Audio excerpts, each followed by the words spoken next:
Well, a big ho, ho, ho. Green giant. Hmm.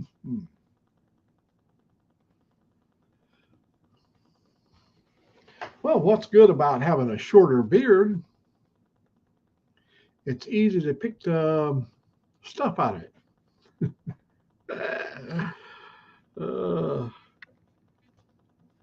Takes some getting used to. I'm so used to doing this.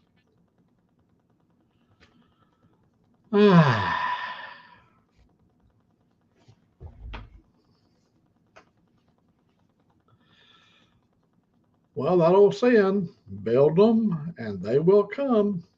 We'll see. I checked all around. Almost everybody's got something going on. Ron B, good afternoon, evening, morning, wherever, whatever time zone you might be in. I'm wishing you the very best of the holiday season.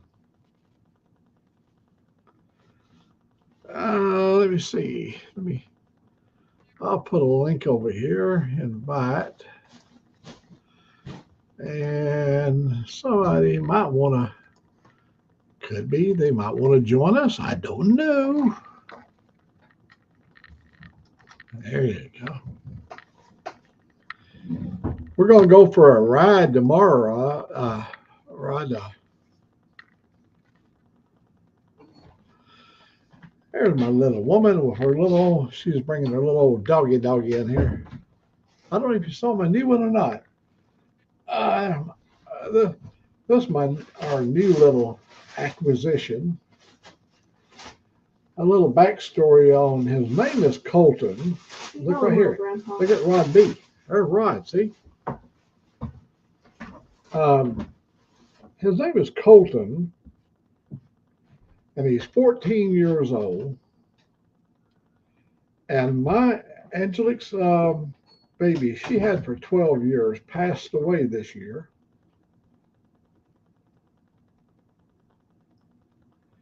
Now, lots of luck on your passport, buddy. Now, her little animal passed away this year, so we was up in Seattle, Washington, and this is the grandfather to her baby, and he's 14 years old. He's a little old man, but he's a good little guy. Right, you're right, buddy. Me and him went for a ride in the pickup truck today.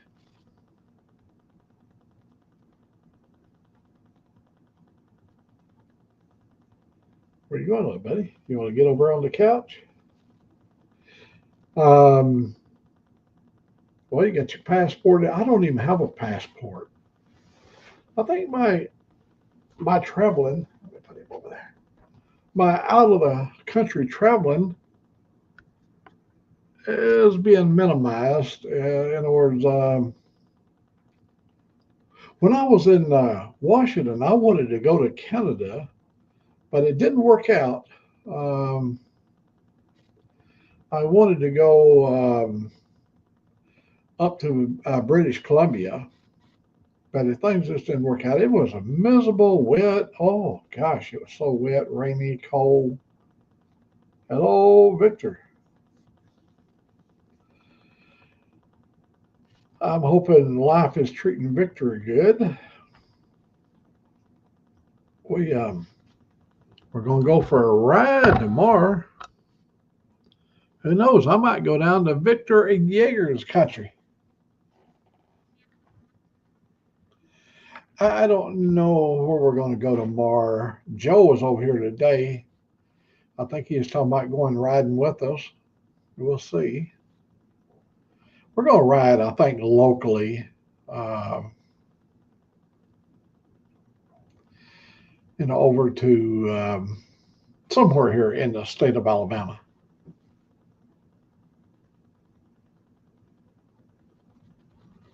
Well, Rod, do you have plans of leaving the country and going somewhere?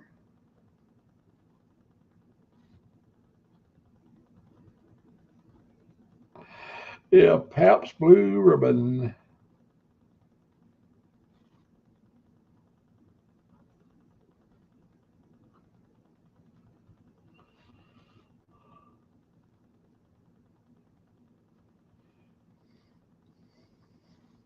Now that would I'd love to go. But I think I would never come back. I mean, I I try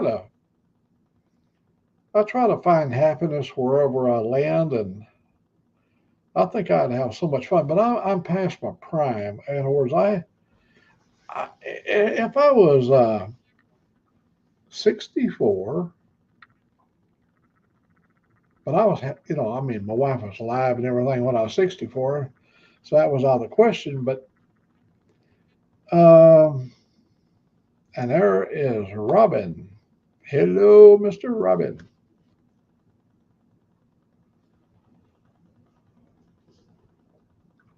Robin, are you going to go over to Thailand and be OC's bouncer, or over there? Uh, yeah, be the bouncer.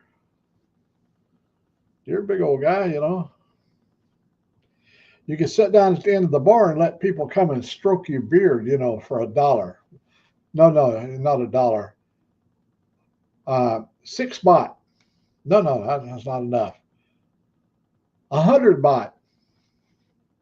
Get to rub your beard for 100 baht.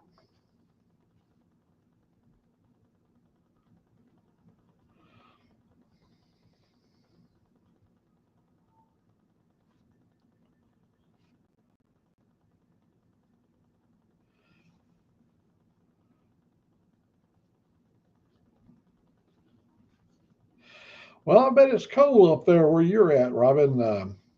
We got a heat spell. I'm riding to Marco to slow dang. Well, Merry Christmas, everybody out here listening. We got 4 people in here now, and I think before midnight it's probably going to get bigger.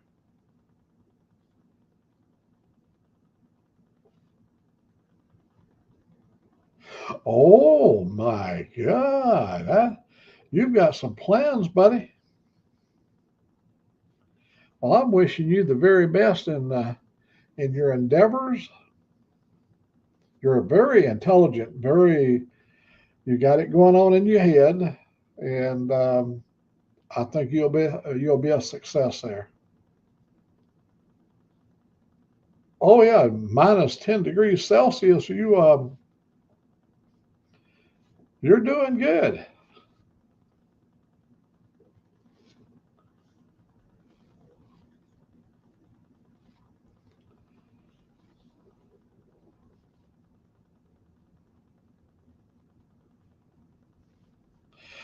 Well, Rob, as you know, I mentioned this before. I was married 5 times, and this is not a boastful bragging thing.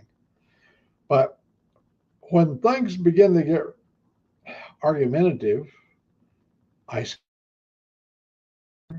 and when it got to be argumentative, I skipped over to here. When it got to be argumentative, I skipped over to here. And when the arguments kicked in here, I moved over to here, and it worked really good. That last one, the last stop I made, 33 years, and I can count on one hand how many arguments we had. Never was about money, or it was never about lack of respect or nothing like that. It was arguing about going places.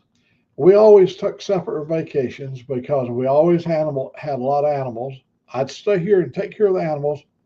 She'd hop in her truck and drive 3,000 miles, round trip, 6,000 miles in the pickup truck. And then when she'd get back, I'd hop in the truck or hop on an airplane and fly out to the west. Well, Victor can tell you we made a lot of flights to the west. Went out and played.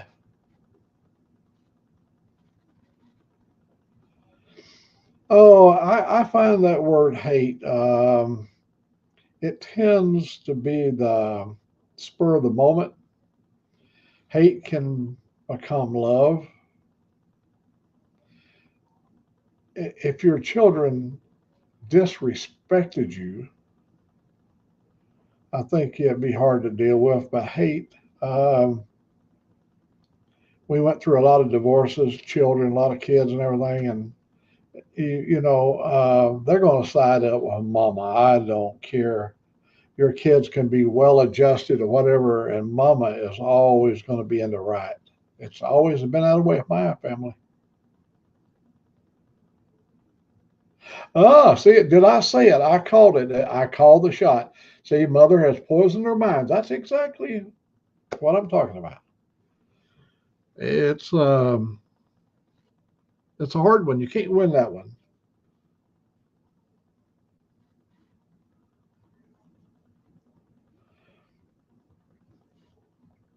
Yeah, that's a tough one.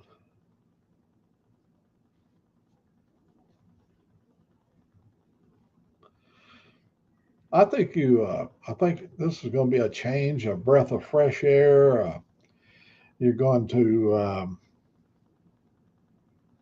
you're going to be a new Rob. You're going to find people that's going to love you for the amount of hate you have had expressed to you. You're going to find tenfold of love expressed to you. Not because you're carrying a big, thick wallet of money. No, you have a personality.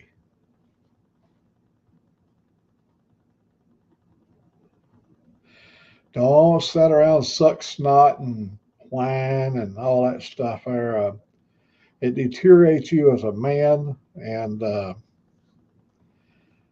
um, yeah, I think you'll adjust to the new changes, and if you do, let's just say you go over there and you find a soulmate.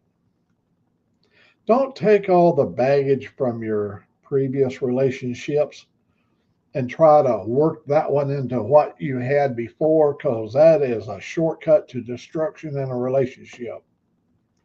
Don't don't take none of the baggage with you. Start it clean and fresh. I had to go to a wedding one time, and at that wedding, I had three ex-wives. Now I looked when I was up there. I was up at the front, and I could look when I looked back to the back. I could see them all conspiring together, comparing notes.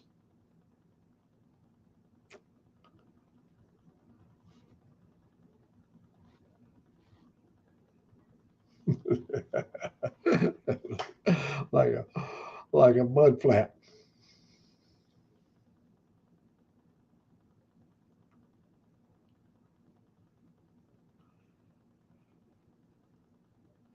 Yeah, but you'd probably. What if you got um, what if you got a one of them talking birds, and you're feeding it and you're taking care of it, and after a while, the bird looks you right in the eyes with that big beak, and he goes, "Fuck off, Rob! Fuck off!" you, you grab that little fucker, you grab it right by the neck, and you wring his neck and toss it out the window. Next, bring another bird in here.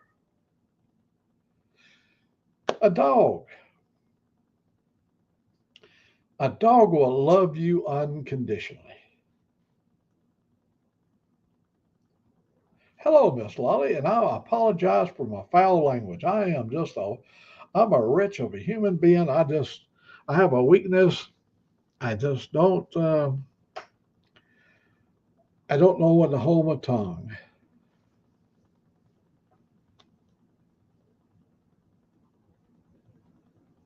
You're leaving us already? For God's sakes, you just got here.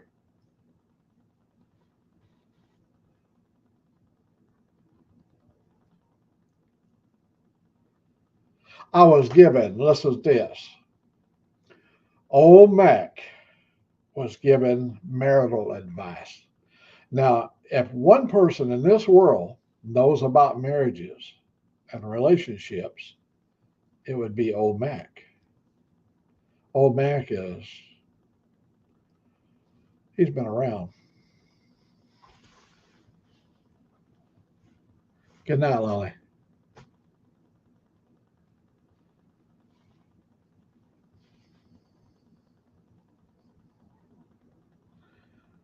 I'll get me a couch. I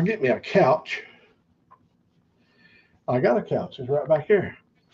And what I'll do, I'll have my clients come in I'll have to get the dog off the couch there. I'll have my clients to come in. Oh, Max, marital advice counseling.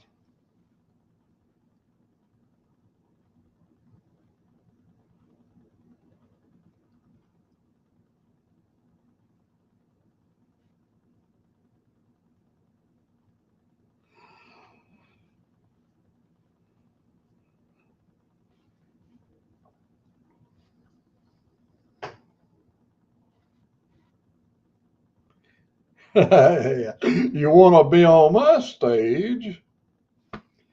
And if you're wondering what kind of topic it's going to be about tonight, young lady just sat right here on my lap and we'll talk about the first thing that comes up.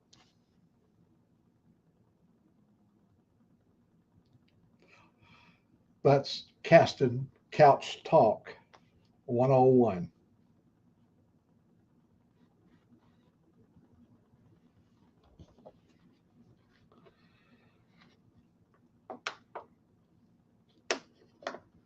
I'm like a parakeet. I have to have my little sippy cup, a little sippy cup.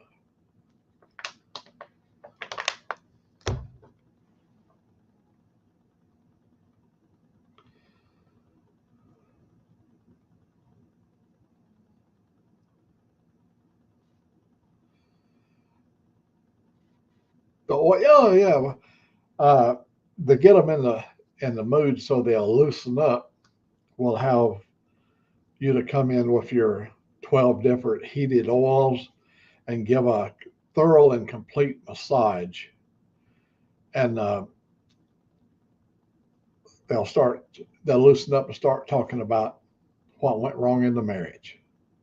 Oh, they're going to be tears, but we'll harden up to that. We'll sit here and listen to, he beat me every morning. He called me a lowlife. Why, he called me a dim-witted lowlife and self-minded booger picker. I couldn't take it. So I stuck a blade right between his shoulders. Woo! Now, Miss Becky, I think we can work you through this. Sure, you killed him, but I'm sure in your mind he had it coming.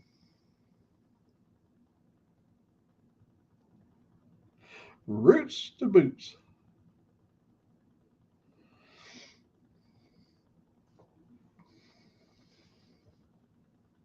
Oh boy, I have a dry elbow from sitting in that truck for 6,000 miles with my elbow on that armrest, and I have a dry elbow right there. So I got to put some cortisone on it. It's cortisone cream. That ought to make it feel better.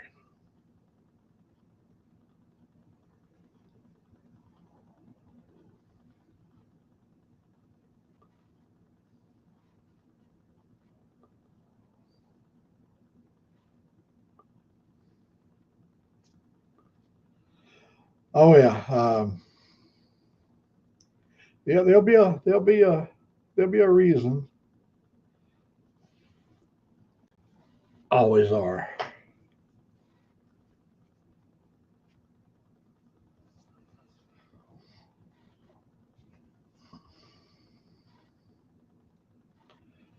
Well, from where you're at there, from where Rob's at, that's only a short flight. I mean, it's not like flying around the world. Um, from where you're at and where OC's at, it's just right over there, just right up yonder. You could take a, you could work yourself over there on a steam trapper, a tramp steamer. One of them. You could be like a bilge rat down in a tramp steamer.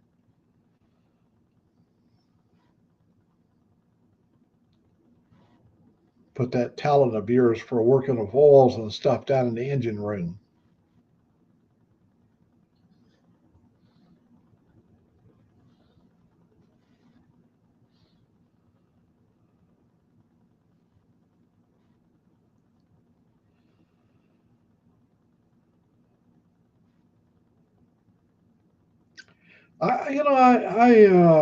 I got to go out in some rather large boats. One time somebody asked me, said, "Have you ever been on a submarine?" And I had to go to a class in a submarine. It was a Trident nuclear submarine. There was a Trident submarine. And what our class was, the class that we were having to attend, it was um, optical alignment, where you use a laser beam from a fixed station.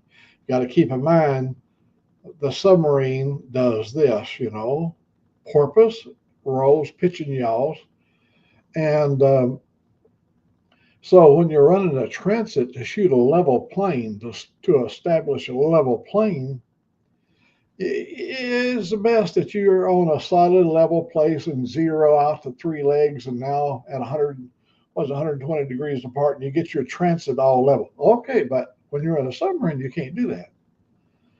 So they have a fixed optical station, and throughout the submarine, for the full length of it and all levels, all decks, you can go to an optical square, go out one optical square and go up 42 feet and hit another optical square, and you can move yourself all over that ship from one optical square to another using a beam of light. It was a course we had to take about the the use of the proper procedure and alignment where you didn't have a stable platform to align to. We even had a system that worked from GPS. In fact, all of our theodolites that was used, a theodolite is another device that you can shoot angles and all that stuff. It was GPS. All of them were all GPS. In other words, we could receive, as long as you had triangulation, whatever azimuth that you're at, and it was interesting. But I'd never been to sea in a submarine. We only had to go down there for the class. Yeah, a lot can be said for on-job training because you can read it in the book and get a pretty good idea. But if you go down and get hands-on and see how this whole thing works, can you imagine working at a nice level surface where you can set up standard optics and interface the standard optics to laser optics? A laser beam, when you get out, like say 180 to 180 feet on a laser beam, we got laser beams can shoot from Earth all the way to the moon, but I'm talking about industrial laser type stuff that's used for real high precision measuring. The light can bend. The light can bend after you get at 180 feet. The light can be bent, and it can be done by temperature variances, magnetic flux or magnetic field effect. So you'd have to use a standard optics where your eye is actually lining up with a target and you zero out that target, and now you establish a line of sight.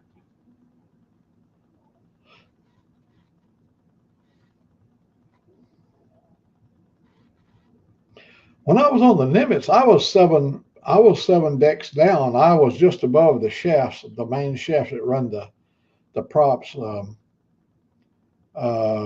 from off the nuclear reactor. I was way up towards the front of the ship, but I was down, in that plane, that level, the floor that goes all the way to the aft section to the where the props are.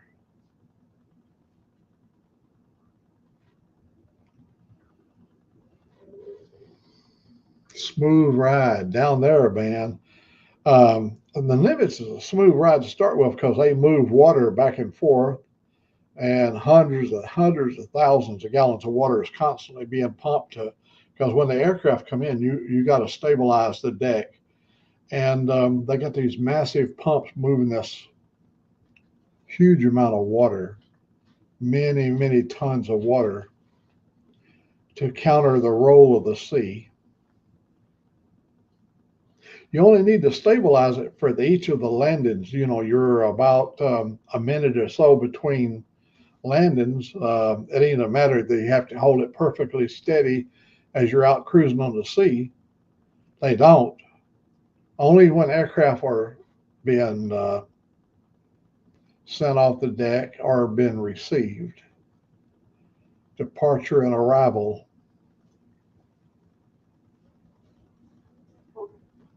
Hey, look how I'm putting people to sleep. We're down to 2 people, and people are fleeing like rats, man. He's a old Mac is telling them stories, man. He's talking that stuff. We don't want to hear that stuff. We want to talk about shifting gears and doing all that kind of stuff. I got my batteries charged up.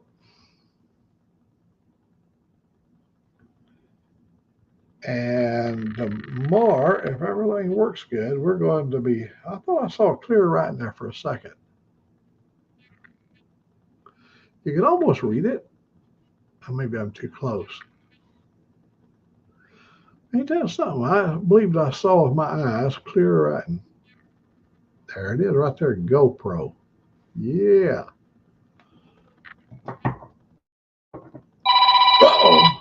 Uh-oh.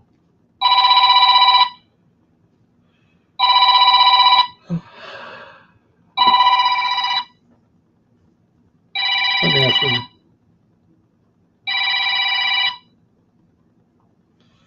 Hey, son. Hey there. I'm on a live. Are you live right Yeah, now? you can come and join us. You got a camera in your Yeah, hand. yeah. I'll put a link, and if you look over there in the comments, just touch that link with your finger, and that'll put you right onto my stage. I can bring in here, so I can show you off to the world. Yeah, that's okay. I don't want to do that right now. Oh, I wanted to say hi real quick. I'll let you just go back on it and well, say hello while you're. Say hello to Rod B. Oh, okay. Well, hey, Ron. Rod, R-O, Rod. yeah, Hey, Rod B. Yeah. Yeah, no, I wanted just to say hi real quick. Actually, we're just, I actually it's halftime. We're watching the game, so I just thought I'd give you a quick call, and but I'll catch up with you tomorrow. I'm off, or later or something. But I don't want to visit. I'm visiting here with Irina too. Oh, okay. So got back, yeah, that's right. That's her day off too. I just wanted to say, hey, we love you and happy holidays, and we'll catch up with you soon. Love you too, son. Hey, Rod, and the guys. Happy holidays out there. Yeah, this is a pretty exciting time for everybody all around the world. A lot of well wishes, and Rod is fixing to go to Thailand. You know, we talked about going to Padua. You remember I talked about buying a condo. Yeah, I mean, you get condos and become 2 slick dudes. You know, 2 wild and crazy guys. Yeah, but we won't discuss that.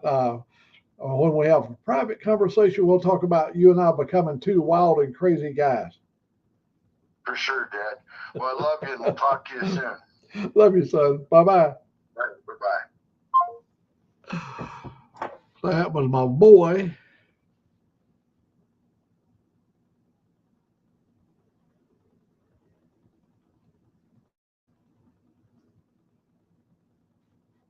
Oh, I got you. You mean put my hand behind the thing to make the image appear? Let me see. Make the image appear where you can read the writing. Yeah. Oh man, you know everything. You know everything. God Almighty. I'm just a simple pumpkin from Alabama. Little Mac, my little Mac here. He was a marathon runner. See, my little boy, he went to Australia, and he was the U.S. Navy. His ship was called the Pride of the Fleet. So they gave him a tour all around all the ports of Australia. And he was in the USS Ingersoll, I think 590-foot destroyer. And he was a marathon runner. When he was over in Hawaii, he did the triathlon, you know, the Ironman thing. He ran 26 miles in Seattle. He ran the big marathon there, and he was a marathon runner. Well, as he become a young man and he quit working out in the gym and he quit running, his loins got hot and he had to have a woman, and he gave up all the marathon running and all that stuff. And he got up to about 300 and something pounds. He could press like 500 pounds. He's a huge guy. He's a big guy. But now he's down to, I think, a fighting weight of like 290 or 289 or somewhere like that. Pretty stout kid, you know. He's strong.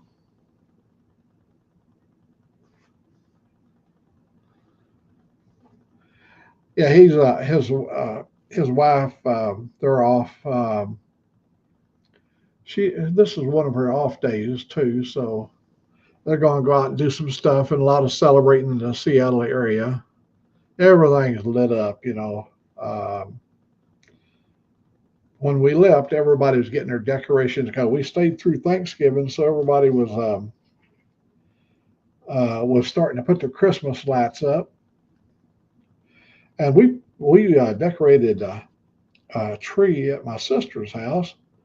Now she's got more family coming in for the Christmas holidays, so they're going to have a good time.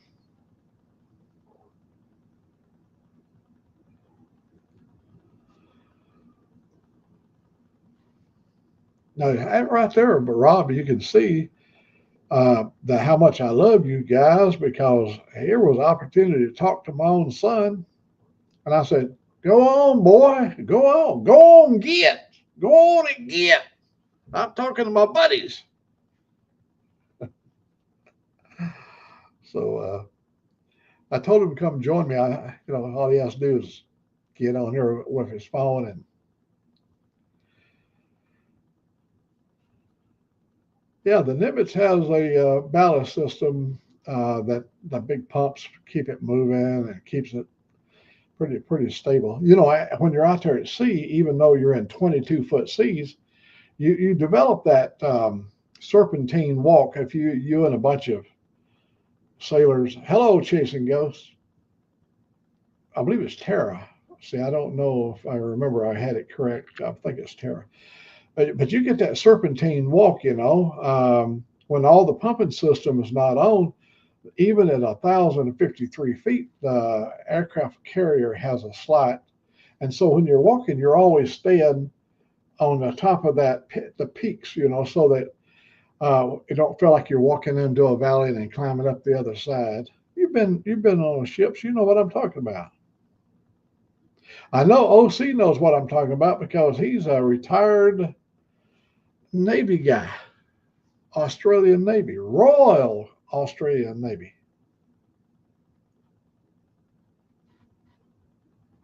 Oh, Rob, you just got here, but I do know it's late where you're at, so go take care of business. Keep us informed.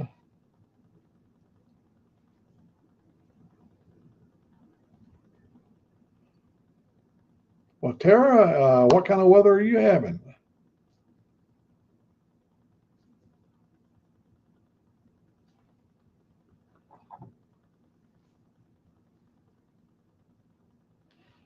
I was going to show you my weather here.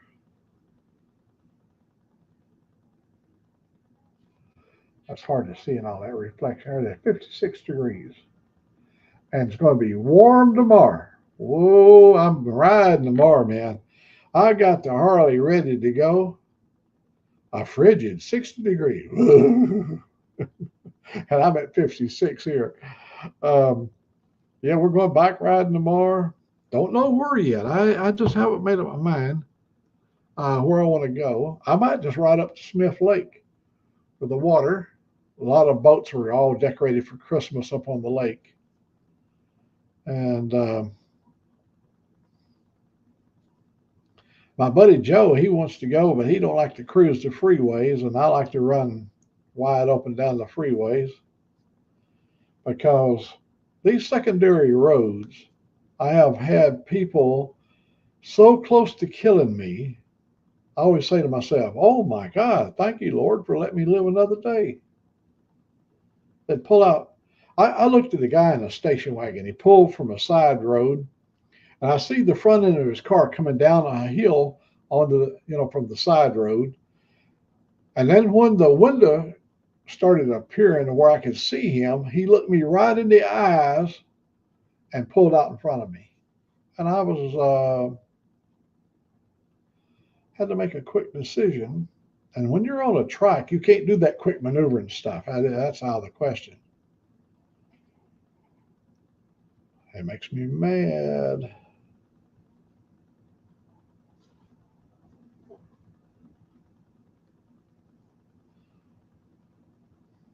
I watched when you went back to Texas from down there at the Forgotten Angels. I watched your journey back to Texas, and you know what I mean by the side road. And hello there, Mr. Motorbomb. We got an assortment of people. Rod B just had to check out. I guess you heard Rod's latest. What's going on with Rod, right?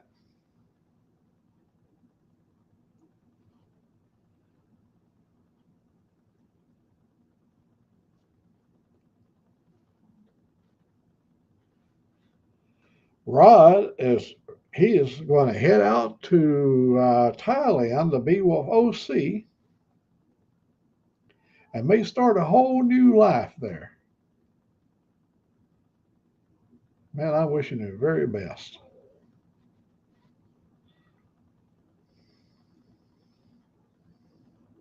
That's Lady Gossip. Here's what I heard. Hey, listen, Moto, listen. Don't say nothing to nobody, but here's what I heard.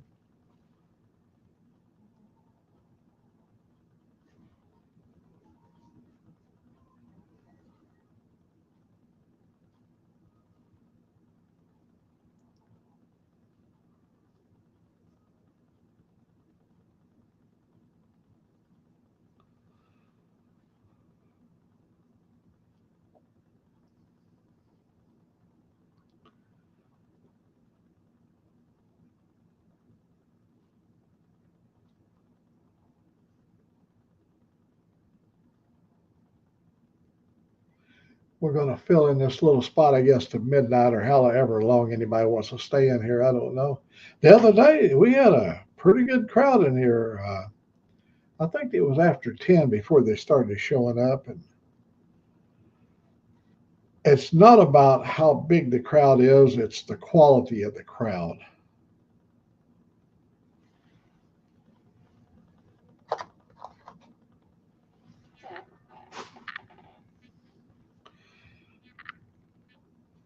And as you know, we draw some pretty quality people. We as motor bloggers. I met a gentleman over at the Harley shop, and he said, "What is your YouTube channel?" I said, "Just type in at OMAC and you'll get there." Well, while I was standing there, he typed in at OMAC and OMAC in the, oh my God, he said, "Oh my God." I said, "Man, you ought to come and jump up on the stage with us and be a part of this new exciting thing, bringing people together." I mean, it's not new. There's been organizations and groups of all kinds of different ways of bringing people together, but this is one I'm appreciating and enjoying, is being able to get together with all types of people. And they don't have to think like me. Uh-oh. Let me see. Here we go. Hey, little buddy, come on up in here. Come on up in here. Yeah. Don't you give me the skink eye, man. That was no stink eye. That was no stink eye. Look at right here. God almighty. When you open the door, you leave the door open, look what comes in. Look at that right here. My goodness, outlaw. Hey, don't make me come with one finger there, outlaw. Don't make me come with one finger. What was that? We used to do that one too. That's a two-handed man. When we was kids, when we was kids, we had this one and we had this one. Now both of them had a meaning, but when we was on the ships, the big Navy ships, they had these, and like for us that'd be like peace. But when the chief gives you this, he does it like this.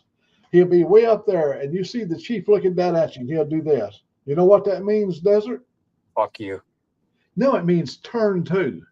Oh, Yeah. Oh, that's Oh what my I God, you ain't supposed to do that. That's Robin's job. thought. Oh man. Thomas Bailey. Hello, Mr. Thomas Bailey. And Hey, Thomas. Toga. My God, the party's here now. Toga, you got any Uzo? oh, Tolga's here too, eh? Yeah, Toga's Hey, here. Bailey too. Look what you Oh did. man, how have you been? Oh man, we've been trying to get well. We were sick out in the West, and we got home, and then we had everything in the world. Everything had to be done to get the place fired back up. I spent so much money this weekend. Oh, I went over there to the Harley shop. I ended up getting me a new seat. I ain't got it yet. They got it ordered. A new seat for the Tri-Glide. New wheels for the Tri-Glide. New handlebar grips. I had the oil change, all three hose. Woo! Yeah, sounds like it was probably over 1,000 for sure. It was a spinning. It was spinning. But we had to be getting done. I want this season when we start off everything. The tires are only 6 years old, but they had a little dry rot. I asked them to inspect them if they found any dry rot, and they said, yeah, there's a little bit, and they was minor, insignificant. But when you're out there, how much is your life worth? Yeah. Okay, That's 4 what I years always is thought. pushing it on tires. 4 years is pushing it on tires. Yeah, I'm thinking 6 years is outside, especially with something that sets as many months as they do, without even rolling. Yeah. A little bit of weight on there. Hey, sick. There, man, did somebody? Oh, Buck Brown is in there. Oh, Buck. Last time I talked to him, Buck Brown was stuck down there in Eufaula, not Eufaula. He was down there in Utah, Alabama. Yeah, I thought he was in Utah. Yeah, Utah, Alabama. I thought he was stuck on my channel. I was hoping he was coming towards Birmingham because I was going to ride up there and see him, but he was heading the other way. Or no, I think he was only 30 minutes away from his delivery point. And he was just waiting. I guess he's got to deliver tomorrow. Yeah. Yeah, that would have been cool if you drove by. Yep. Well, Motobomb, he heard one of the truckers, I can't remember which one it was, that was up in this part of the country, and he went over and met him over on by the interstate somewhere. That's pretty cool. I think Recycled Hooligan did that as well. Who else? Somebody else did it also. Well, I know Recycle Hooligan and Ray Gregory, they got together, and then Ray got with me, I think about a month or so later, and we had a real good ride too. Yeah. Yeah, I've seen that one with Ray where you guys riding. You guys were flying down those back roads. Oh, I know, I know all the back roads. So Yeah. It looked like a good time. Wheel Burner, that's right. That was what I knew. Wheel Burner, that's when Moto met up there. Yeah. Wheelburn is taller than he looks. He's a big guy. He's bigger than he looks in person. Well, When he seen me, he was like, "Holy shit! I thought you were taller." I'm starting to say, I'm hoping you're bigger than what you look like. No, I'm a midget. We had a term back in the old days, a dried apple fart. Dried apple fart. Nice. Oh, there goes Robin. We have liftoff. Yeah, you got me on that one. No doubt not, for sure. I'm not going to admit I'm tall, but I'm well hung. That's all you need. You do realize, like, only 3 inches of the, how can I say Is this? it- Like technically, the vagina is the best part of the feeling for a woman, right? So you only need like 3 inches of dick. No, Shout out to you small guys out there. what they need right here. This is the only 3 inches right here will satisfy a woman completely. Yeah, seriously. Any of them too. And I don't. It don't have to care what the name is on it. Nope. And have mercy on your soul if that card don't go through. Yeah. You'll get your Where privileges does the money revoked. come out? What is a what? The money come out. If you have to use your card, where does the money come out?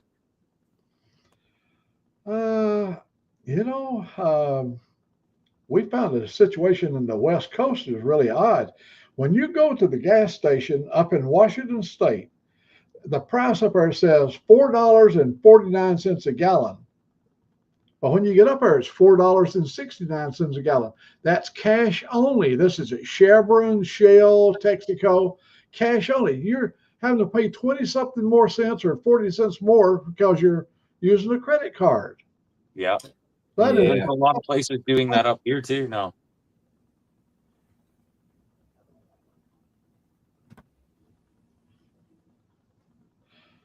It's kind of weird. No, it's a money grab. It's a But money here, grab. the service stations don't do that in Alabama. But however, if you go to a little country store in Alabama and you pull out that card and they run the card, you have to pay 3% of the sales price on that card. They take Yeah, it right. I go, oh my God. Not only am I paying to have the card and it's my money, then I got to pay to use my money. That's crazy. That is crazy. Well, how about the tax holiday that Justin Dildo just involved here in Canada? Justin. Sorry, I'm always gonna call him Justin Dildo. Our great Prime Minister for this month and into February, he gave us a tax holiday.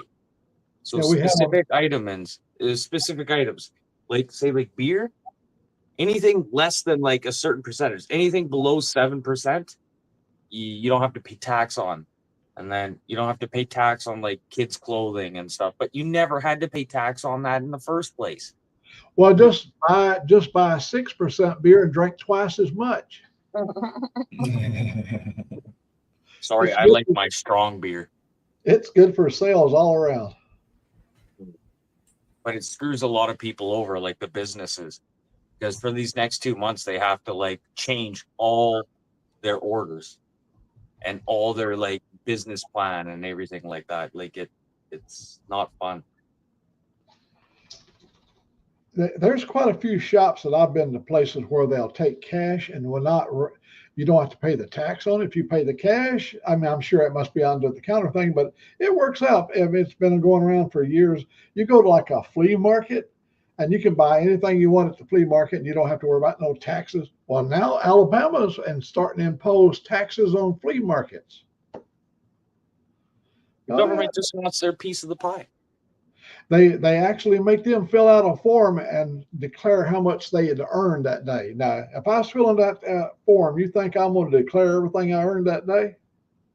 Heck no. Sorry. Sorry, I made $10. Yeah, I didn't sell crap. Got robbed, actually. Yeah, I didn't realize they were taxing on tips either. I never realized that because the old shop owner I worked for, he did a lot of stuff under the table and made sure all of his employees were making under the amount that you'd have to file your taxes for. And then we were all subcontractors. So that was nice because I never got taxed on tips. And then I realized that a lot of people tax on tips. How are you taxing on the tips? It would just be like if I gave Robin $5 just cause, and then for some reason that he needs to go fill out a 1099 now. Hey, we got to answer Togo over here. Let me put this up over here. So this is really important stuff right here. I wouldn't mind being an organizer. Now we got to give these little midget guys a name, like Nutbiter. Nutbiter. Okay. Dick punch. Ankle biter. Ankle biter, yeah. There's one right there. Yow. We'll I'm have to scared give of those little people. we'll have to give Toga something exotic because he's international. Some kind Where's of a. OC? Is OC in here now? I He ain't should seen- have midget boxing or something at his club. They used to have this midget wrestling out here that was luchador, lucha libre midget wrestling. Yes. And they would get the big CFL bulbs, and then they would line the whole ring and like weave the ring with those big CFL bulbs, and they would smash them over each other and stuff. Yeah, every Friday night down at Food City. You just go watch it. It was wild. I was like, dang, you guys are I think crazy. now here in America I don't think we're allowed to say midget. Don't we? Supposed to say little person? I don't know. See, Little- I don't Little know. person wrestling. There's a lot of midgets I know that are offended by little person. Yeah. Little Oh, person. really? Fuck you. Yeah, they get pissed off when you call them a little person. Just depends, I guess, which one you're talking to. I guess so too. Just wait for that dick punch. Just cover the important parts. Yeah, I don't know what you're supposed to call them. I've heard it both ways. I've heard that you shouldn't call them midget. I heard you shouldn't call them small people. I heard you're not supposed to call them little people. Heard some like being called little people. Heard some like being called midgets. How about calling them a short stack? What about Elf Boy? Oh my god. Oh my. Shouldn't you be up at the North Pole? I get Giving so out presents for our kids. I get so sick of them little suckers asking me how is the air up there. Oh man, I do get that one. You're like wicked tall, Mac. Though you're like pretty tall. Well, I'm just I'm pretty sure your shoulder's probably at my head. I think you have to be my size to be your average redneck. Yeah, yeah. In Canada, the smaller you are, the more redneck you are. Is that it? Oh, is there more to that? Should I put more to that? No. Buck is got If you can shoot a gun and still keep standing, you're a redneck. Buck has got something on his mind. He keeps talking about this female. He likes them women's size. Woman's size. Man, my first job, we had this guy that was super off, and there's another guy that was super off, and this was at the movie theater, and I'm cleaning the theater with the guy who lent out the DVD, and then the guy who was lent the DVD, and then the guy who lended the DVD came in and he said, "Hey, so you would," and they started arguing, like, "You wouldn't give me back my midget CD." And they started fighting over, I guess he gave him one of those adult midget CDs, and he was like super, super bent about it and started screaming, and he got fired because he couldn't get his CD back. Oh, he's really into that Dude. porn, eh? Hey. Man. Oh, What a name for a little person. We call him Bend Over. Bend over. Uh, Or stand up. Oh, stand up and come say that to my face. let me lift you up, little fella, so you can punch me in the nose. Hey, Oh, my there's John. John's all up in the house. Hey, John. Now he's going to bring some decorum to the crew right here. Now, him being the mayor of Cincinnati, he knows how to do it.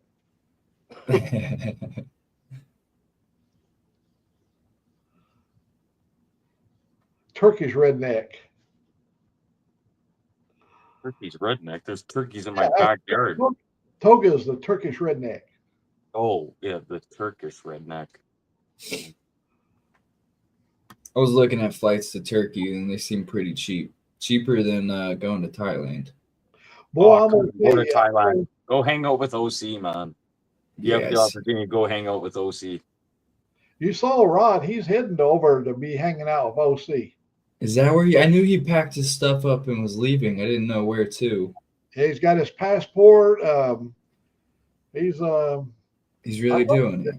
I told him to get on one of them a tramp steamer, and go down there and work the engine rooms and everything. Because he's going to end up in a massage parlor over there on Padua. He's going to be, them great big massive hands of him, the little tiny little people, and he'd be just like 3 at a time, With one hand. Yeah. With one hand. Hey, you guys stand in the line. Over there in OC's bar, he can sit down at the end of the bar, and he can charge like 100 bahts to let him just touch his beard, all the way down here and rub his beard. And yeah. I need to go date one of OC's bartenders. Female. Yeah, female. Make sure it's a female. Make sure you when you do your foreplay, you check downstairs first before you actually get into bed with it.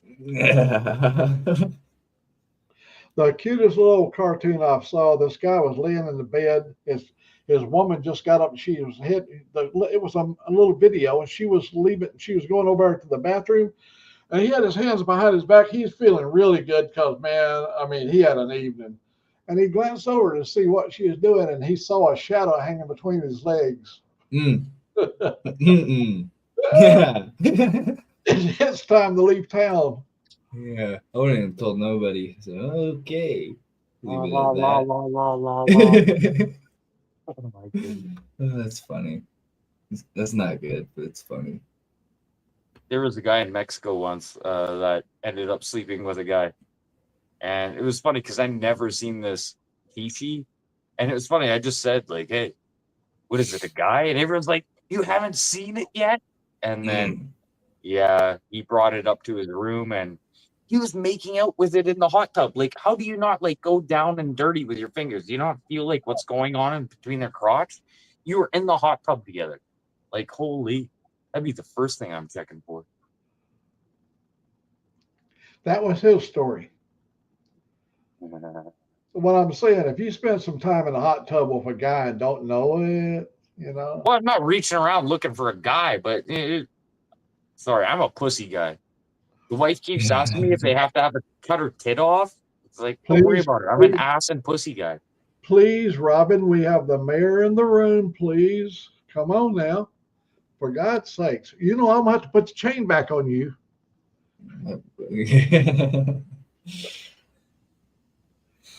Oh God, I'm red faced. Look how red I am. I was embarrassed. Getting secondhand embarrassment from Robin. Yeah. It was really me that slept with that guy, though. No. Now we know the story. Yeah. Usually when a guy's telling a story like that, it was about a story he heard about his buddy, but at the end of the day, you find out it was him. Yeah. Hey, I have a buddy who it was really me the whole time. Yeah, I had a buddy once. Yeah, I had a buddy once who did. Yeah, that was you. That's funny. I watched Itchy Boots. She left Turkey and she got over into Iraq. And she went up to a monastery way up in the mountains in Iraq, in the Kurdistan area. And she went way up in this monastery and there was a hole in the ground. And I guess in around 600 and something before Christ, BC, 624 BC, they used to take women and toss them in the hole and there was snakes in there. Whoa, that's pretty dang cruel. There's actually a pit like that here in Manitoba. They call it the Narcissus Gardens. And it's literally a pit full of snakes. You can hear the snakes before you get there. I don't know if I'd want to really ride in Iraq. You know what they asked her when she came across the border? The guy looked at her and said, said American? And she said, no, she's from Holland, the Netherlands. And that made all the difference. And they've been treating her really, really well. I'm talking about a courtesy, because a lot of those areas, women have to be covered and all that stuff, and she doesn't do that. Dang.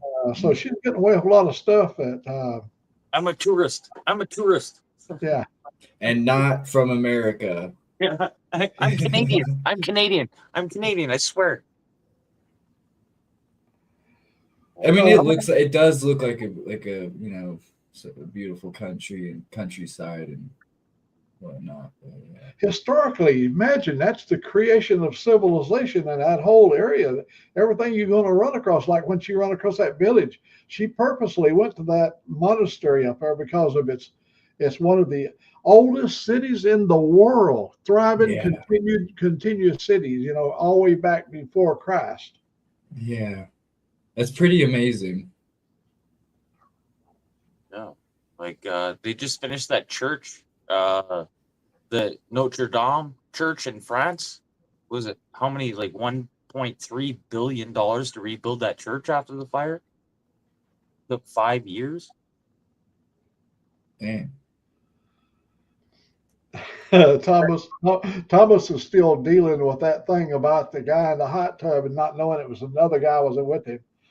He's still trying to work it out. Like, oh, good God! He's like me. I was like Robin right there. I'd be done already. I would have known already.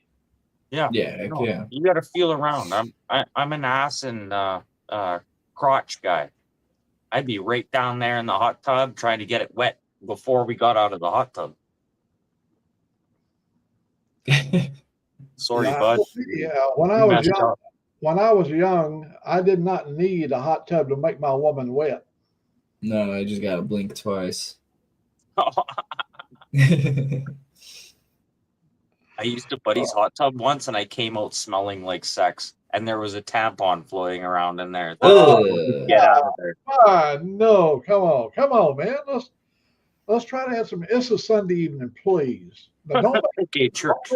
Don't make me break out some my scriptures over here and start reading to you. Yeah. God almighty. I'll put the leashes on me. Here, let me do this. Yeah, we got to get the muzzle. We've headed out to the cleaners. As soon as we get it, next time we go over to the cleaners, we'll pick up Robin's muzzle. little bulldog muzzle.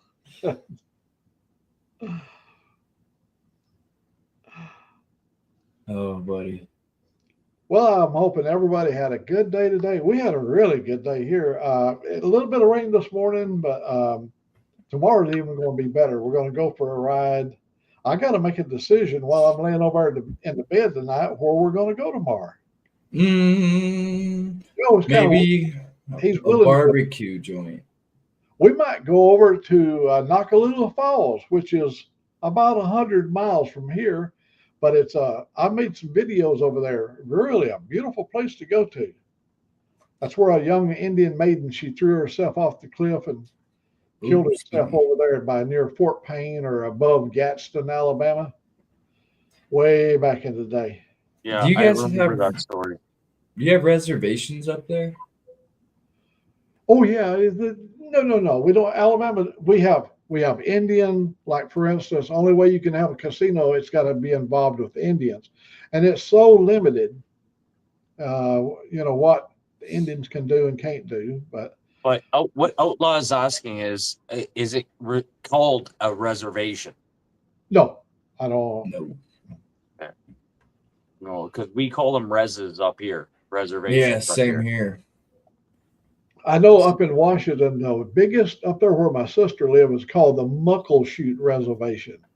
And they got all the most fabulous casinos over there. We went to the one at Snoqualmie Falls, and I mean, it rivals anything you're going to find down in Las Vegas or Reno. Beautiful, huge, many stories tall, and God, it's got 5-star dining in there, and we eat a lot of food. That's the same as ours. Like we're 30 minutes from here. Exact same thing. We're like Red Seal chefs and stuff like that, 5-star chefs. And I don't know. If you win, they'll feed you. If you win, they'll let you drink for free. I think I got the diamond pass or diamond membership for winning Baccarat. So I get like $250 of free play every month and a free meal. You can play Baccarat there? Really? Yeah, we No have a way. table. The only thing that we can't play up here in Canada is craps. And they got a craps table. Yeah, I want I'm a to. roulette guy. I want to join Toga's reservation. Yeah, he has a good one. Keeps it full of beer and wine. No, let's just go. Let's all go to OC's place. Did That'd I? be It's a insane. group for us to put over our heads and stuff like that, and all the drinking we can drink. A desert, did I ever tell you the story about this Indian tribe that was on the East Coast when the white man showed up? And they don't like even what they're seeing, so they moved into the wilderness. And the white man in their expansion moved into the wilderness, and they moved into the plains. And then the white man moved into the plains, and the Indians folded up the tents and moved into the mountains. White man progressed on towards the west and got into the mountains. And then the Indians folded their tents and headed, and they was going. And after months of traveling, and they were deep into fog, and they rolled out there, and the old chief was up on the rock, way out there overlooking the Pacific, and then he's out here like this, and so they had not yet established a name for the tribe because he was wandering a lot, and so how the name come to be is the young buck came up to the old chief, and it's in a blinding fog. And he said, "Where the fuck are we? Where the fuck are we Indians?" Well, Canada wasn't supposed to be called Canada. Canada is the name of a lake. This Indian, when the settlers first came to Canada, a native chief pointed at this lake, like, "Hey, Canada," and the settlers were like, "Oh, that's Canada. Let's call it Canada." And he was pointing at a lake. Yeah, Buck. Yeah, we had a song back in our days. Before it ever came out on a record, it was "I'm a traveling man and I wonder." Remember the song "The Traveling Man"? I made a lot of stops. That was me.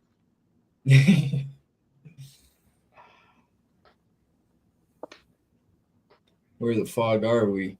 Yeah, so they from that time on, they was known as the Fagarawi Indians. There was a bunch of Indians settled around the Chicago area, and they was a whole lot darker than the rest of the Indians.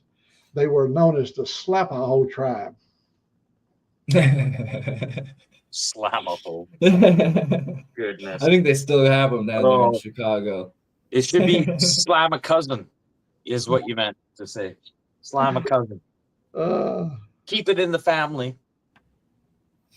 That's funny. Oh, slam a hoe. Yeah. Well, people are really in a good mood. I'm really happy. Well, my son called a while ago, and we got to chat with him a little bit. But they're going out to see the lights tonight. Him and his family, and so they're going to go out there and do that. I invited him to come and join us here on stage, but they had already got some plans. He just called me quickly to, say Merry Christmas again. But I'm going to get him on the stage. I'll get him one of his days on here so he can. I told him, I think what frightened him off, I said I was going to share you with the world. Oh, yeah, he's probably a little butthurt over that. I'm surprised that Buck Brown didn't say that. The Wanderer, that was the name of the song. The Wanderer, yeah. We call the boss. He only has one nut. We call him Wrecking Ball. He only has one nut. We call him Wrecking Ball. Yeah. His Chinese name would be One Hung Lo. Yeah.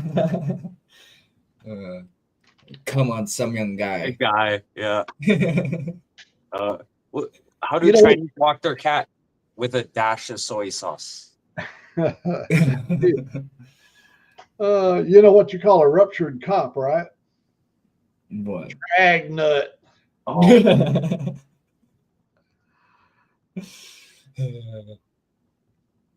Yeah, we got Indian. Our bloodline is Indian Irish. My mother, well, her father was a Cherokee Indian. He was half Cherokee Indian, and the other side was Irish. And so she got to be with her grandfather, which was Irish, and of course her father being Indian. Her sister looked like a bloody Indian for sure. And in our family, Joyce, we always called her the papoose when she was little. She had dark skin and little round face. We called her the papoose. That's like what we call Eskimos, papoose. Hello, That's Eskimo dog. hello, Miss EB.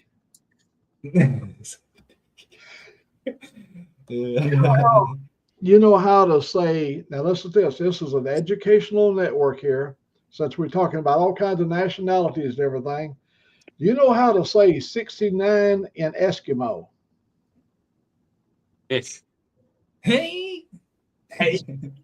Two can chew. Two can chew. Oh man. how do you say knife in Eskimo? How do you say knife in Eskimo? Knife. Like a knife, like like a knife, like stab somebody knife. How do you say knife in Eskimo? I don't know. I don't know. It's called seal. Mm. Seal. See. It's called seal. Also, it can be a reference to fuck. PH. How's the spelling? But it's fuck. PH. PHAUCK. Fuck. But that's another pronunciation as well. So Well, we got I fucked somebody also means I stabbed somebody. yeah. Now we got a lady in here. Now we got Miss EB in here. Let's get some decorum going here again. Oh, what the hell? He just look at this. He pulled his wire right out. Look at this. Oh, he's back. Oh man, stay here and face the consequences. Well, Miss EB, you got any words of wisdom to share with us? You're not too far away from the grandest of all retirements. Oh hell, that ain't no damn knife, boy. No, it's called a fuck. This is a fuck. You want to get fucked? That's what you call a knife, boy. What do you got here? Holy. Oh, man. Oh, hell. Whoa. Okay, everyone. Okay, put the knives down. Please, put the knives down. Okay, hang on, Desert. I'm putting my little blade away. Oh, my goodness. Handmade in El Salvador. Walnut wood, full tang, quarter inch. Oh, my goodness. Hell, I got a knife right here. This knife right here. This knife right He's here. bringing out another fuck. Holy fuck. Holy knife. Sorry, that's translation for Inuit. Bayonet. You had that on your SKS. You see the hole? Yeah. Right off an AR. This is an M16. You know that probably costs just as much as the gun these days. Oh yeah. Yeah. This was given to me by a person that served and was very honorable in his service. Retired. You know, he got his retirement and everything. And he gave it to me. He liked me well enough. He gave me his K-bar. I go, oh hell, I gotta have that. Yeah, you gotta have that. So was that Korean? No, it's still current in production. No, a Korean. Was that the Korean War? No, he's retired out. He went to Vietnam. He retired from Vietnam days. I got a lot of retired friends. All my children. I got 3 children are retired from the military. I got a lot of retarded friends as well. Not retarded, retired.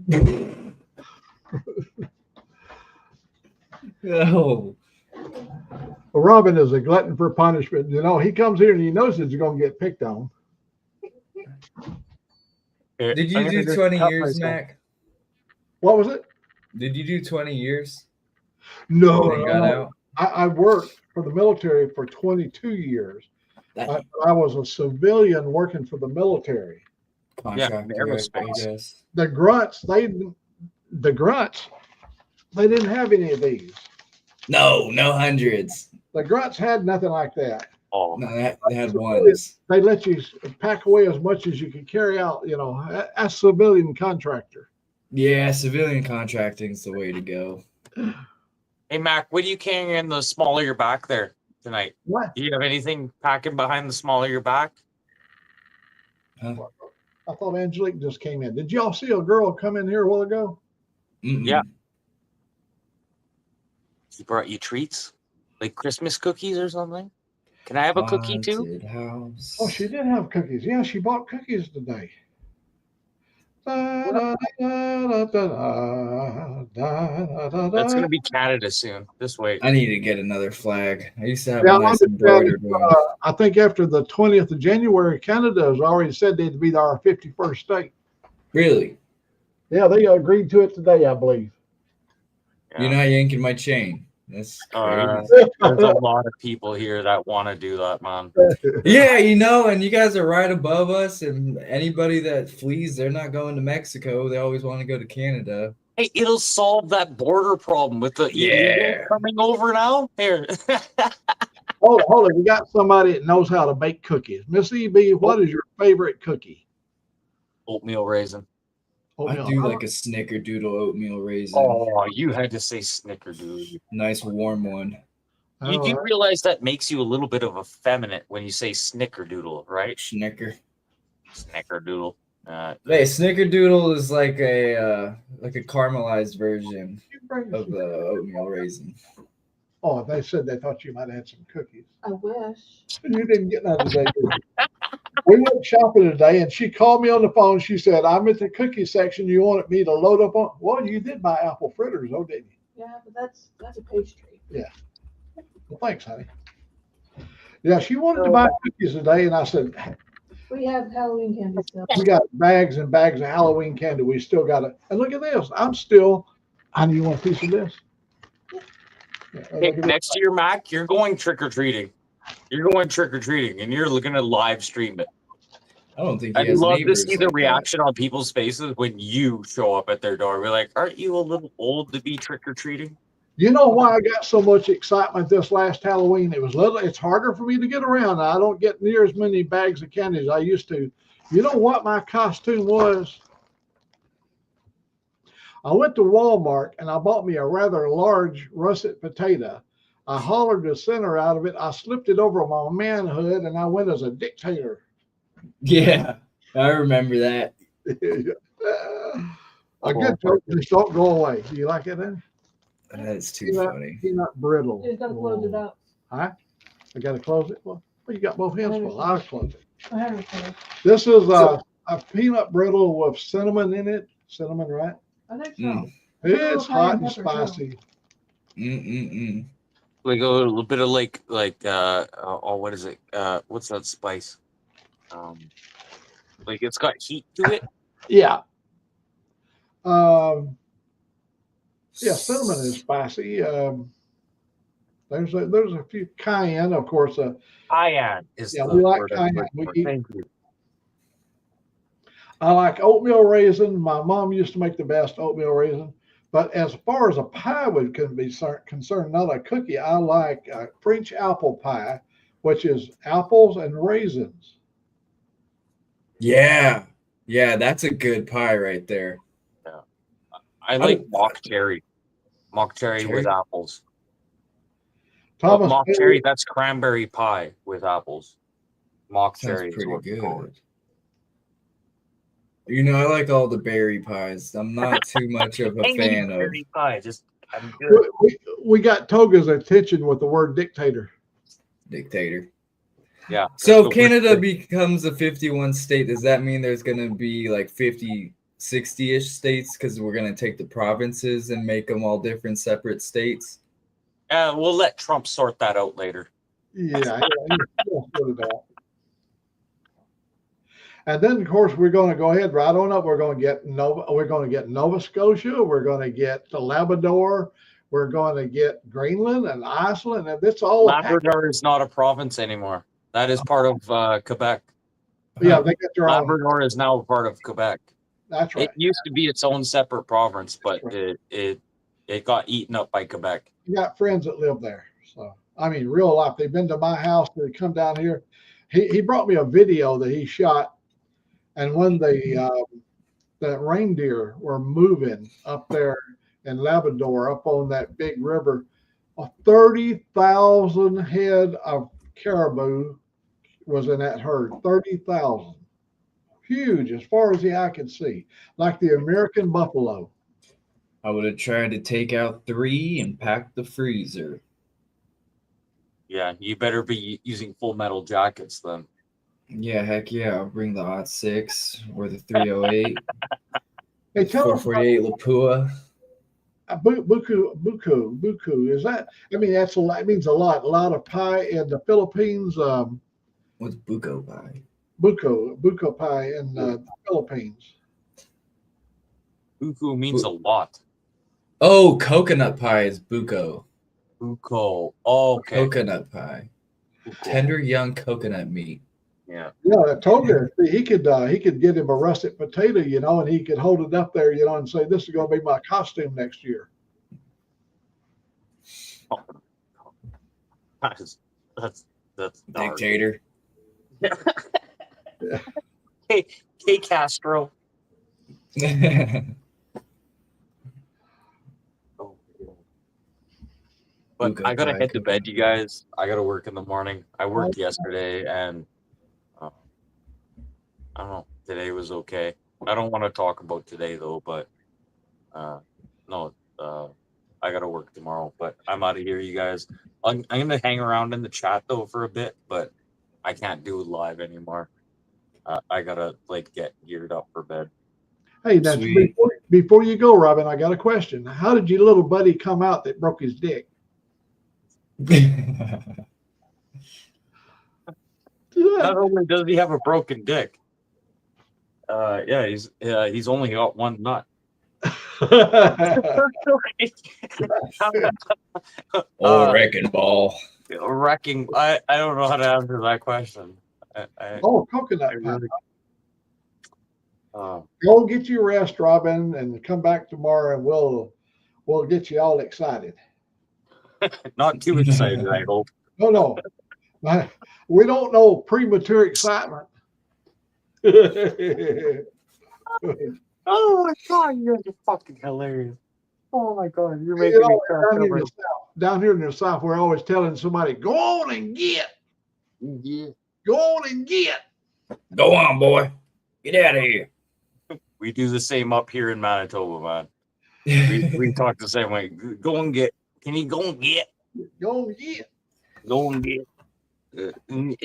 Okay, in Manitoba, this is how you point. You don't say a word. You're just like, "Hey, can you go get that for me?" You I'm don't say a going word. It's so funny. Going that away. That way. But anyways, love you guys. Mac, fucking outlaw, you guys are fucking hilarious. But I need to calm down. I need some rundown time after listening to you guys. But love you guys. I'm totally out of here. And you guys have a fucking good week, okay? You have a good week. Don't stress And, out at work. Well, work for me is good. So That's good. But I'm gonna leave a mission. I'm gonna leave a mission for you guys. Seriously, donate to your food banks, please. There's a lot of people right now struggling, and they need that right now, especially here in Canada without Canada Post because they can't get donations mailed to them now, and a lot of people could just use some food. Donate anything you'll eat that's crackers, cookies, canned goods. Mac and cheese. And mac and cheese. Okay. Outlaw, where is there such a thing as canned mac and cheese? Oh, they do. Here, Here. we got canned mac and cheese. Sure. Here, just a second. Where is it? I think Chef Boyardee makes canned mac and cheese. This is what we call it in Canada. Katie, that looks just like our craft boxes. But we call it KD, craft dinner, and it's just called KD. And that's how we say it. You want It's the KD? same thing, I bet. Not quite. Not quite. Not Hey, quite. before you go now, Robin, Miss EB is wishing all of us a Merry Christmas. So, Okay, again, yes, thank you. Merry Christmas, all of you. And spend time with your family. I know there's family that you're not going to like, but just take it in and enjoy the family that you do have around you. And not a lot of them will like be like joyous and stuff, but fuck them. Just enjoy the people that you enjoy around you, you know, and you can only do this one time a year. Okay.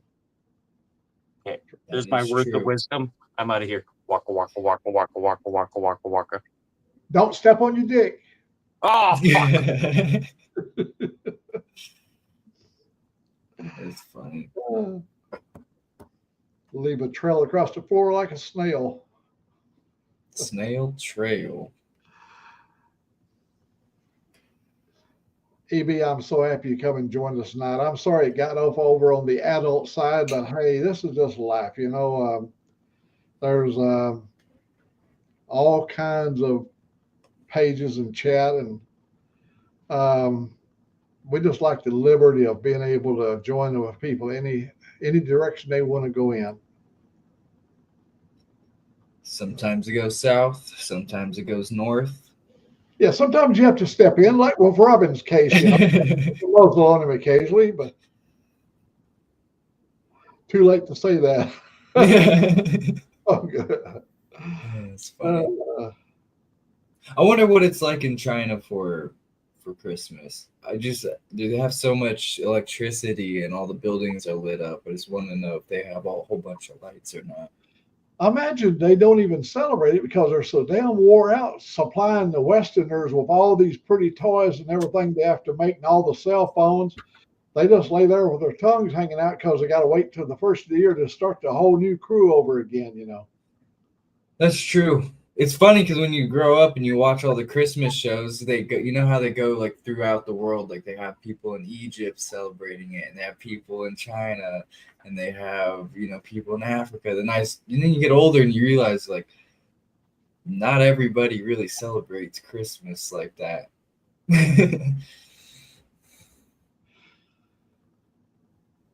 Oh, I see. Miss EB said something other. Anyhow, you're always welcome to my place here. So, oh, my little buddy, he's wanting to get over on the couch so he can take him a snooze. There you go, little buddy. We was over there in the parking lot while she was in there shopping. Me and the doggy there, and that little fella rolled the window down, and everybody come walking by. They, of course, had to come over and pet him and whatever. He loves everybody. He never barks at anything, you know. He just likes everybody.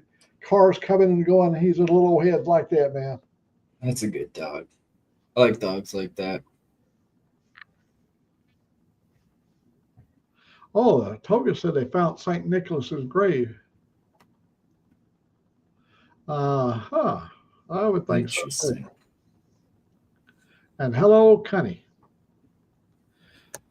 Yeah, my buddy went to the boat lighting show up in Lake Gunnersville, which is up north of us, and with great anticipation. It was just like a swap meet. There was like 7 or 8 boats out on the water with lights, and they had all their tents, and they were selling all the paraphernalia and stuff for Christmas. And every business up there was capitalizing on the Christmas sale. Yeah. Kind of took some of the fun out of it. Yeah, it does. That's what they do down here for fireworks and stuff and fireworks shows. They're like, oh, we're all gonna meet downtown next to A Mountain, and we're gonna have a giant fireworks show. And then they go up and they start it at 9. It's only like 30 minutes long, but every road is packed full of vendors with lights and knickknacks and click-clack balls and toys. And I'm like, oh man, this is like, it's basically like a swap meet, you know. Let me tell you my little story about MREs. We were up there in a place called Harlowtown, Montana, and what happened? There was a Chinook storm came out of Canada, way up there in the North Canada and come sweeping down across Montana. And the military sent us out a non-travel advisory. You know, nobody moves. You got to lock down, stay put. And every one of our sites has a weather station. And they said, we will let you know when it's safe to travel. So that means we're going to stay on the site for maybe a day or two. Well, that evening, it come time to eat over in a Foot Locker. We have all these MREs. And you have to, it's called to authenticate. To open the Foot Locker, you got to have the code and everything. So we finally got the code so we can get the Foot Locker open. Unbeknown to us, inside that trailer house, the rats, the field rats there in Montana had gnawed through the back and up through the floor. And they had eaten every packet in there. They had wound their way and gnawed on the steak, the hot beef, and all that stuff. They had the noodles scattered out all in the bottom of the Foot Locker there, and there was nothing that was fit to eat once we got through. They just wondered. There was rat poop everywhere, but we never saw it because it was behind where it was sitting there on the wall. Everything in the military has a place, and the Foot Locker had to be in that place. It was where you got your first aid kits, you got your Foot Locker with the food in it, and it was so cold. It got so cold after the snow. It went to 44 below zero that we had to take a stainless steel pan, and we poured alcohol in the pan onto gauze. We had a big wad of gauze, and we poured it on the gauze, and then we lit the gauze to warm our hand. Now, we had a heater, but the heater, the wind was just sucking the heat right out of that little trailer house, and we had to warm our hands, over that pan of alcohol that was burning on gauze. That's how we stayed warm. Yeah. Yeah, we've seen a lot of MREs that had the bottled hot sauce, and you take most of everybody I ever know, all my kids, they like hot sauce and anything hot and spicy. It's not for everybody, but for those that like it. I like the one that you take the pack and you break it. You shows you where you put your hands and you break the pack, and it immediately sets off a chemical reaction that cooks. And when you open up that Swiss steak and onions, it's just like it came right out of the kitchen. Yeah, I like the ones with the little chemical pack, and then you slide it into the sleeve. Yeah. I think the best one I had out of those ones was Menu 15, the Mexican chicken stew, like a chicken tortilla soup one that they had. That was a good one. Sick wants to know if you could drop the link. Oh, hell yes. All right. Thank you, buddy. I appreciate you doing that for me. I do it, but I don't know where it's at. There it is right here. There we go. You can see it right there. I tell you, but there's a little something a lot of guys have experimented. If you just click on this link, while this link is going, while we're sitting here talking, and you click on that link over there, be sure to mute this over here and then activate the link, because you can get two channels going at the same time, a few seconds apart, and it's confusing. Yeah, always mute the YouTube and then open the link and then put the StreamYard in it. Fa-fa-fooey. Yeah. Come on, buddy. There you is. You're muted. Look at the new graphics. Let me bring his graphics up here. It should be a lot bigger than that. I see now he's got a Santa Claus in there. This morning he had a reindeer right here in the middle. Yeah. I can change it again. How come it's so small, Sick? There's no way to upscale it? I could make it, I guess I could try to make it bigger. Enlarge it before I enlarge it. Once you enlarge it, then I can enlarge it on this end. Let me see. No. Bye-bye, Robin.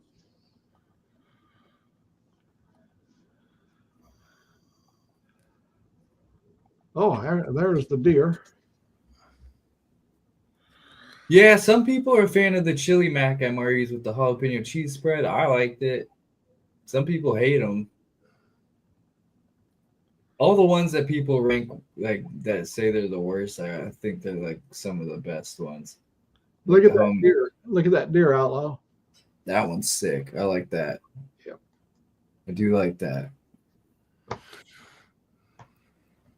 Did you make them, or did somebody give you a few of them? They were off Dead Lot on Dang. Facebook. Yeah, I just cropped them and stole them. Yeah, heck yeah. That's the way to do it. I'm gonna try to make it bigger, but I don't know if it's gonna save it bigger. Hold on a second. Let me see. View, tools, adjust size. Width.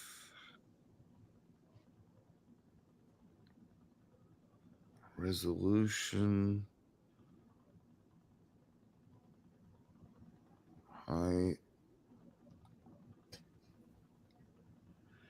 I think if you ever eat an army omelet, you know what they all taste the same, whether in a bag or they use that rubbery egg like stuff. Shake it around till it's cooked. Or till it's mixed. No, I haven't tried the omelet one. I haven't tried the omelet. One of these days I'll freaking go order some more, I guess. They're fun. They're fun if you have like some nieces and nephews, and they're like, "Oh, I want to eat the army food. I want to eat military food." All right. Ooh.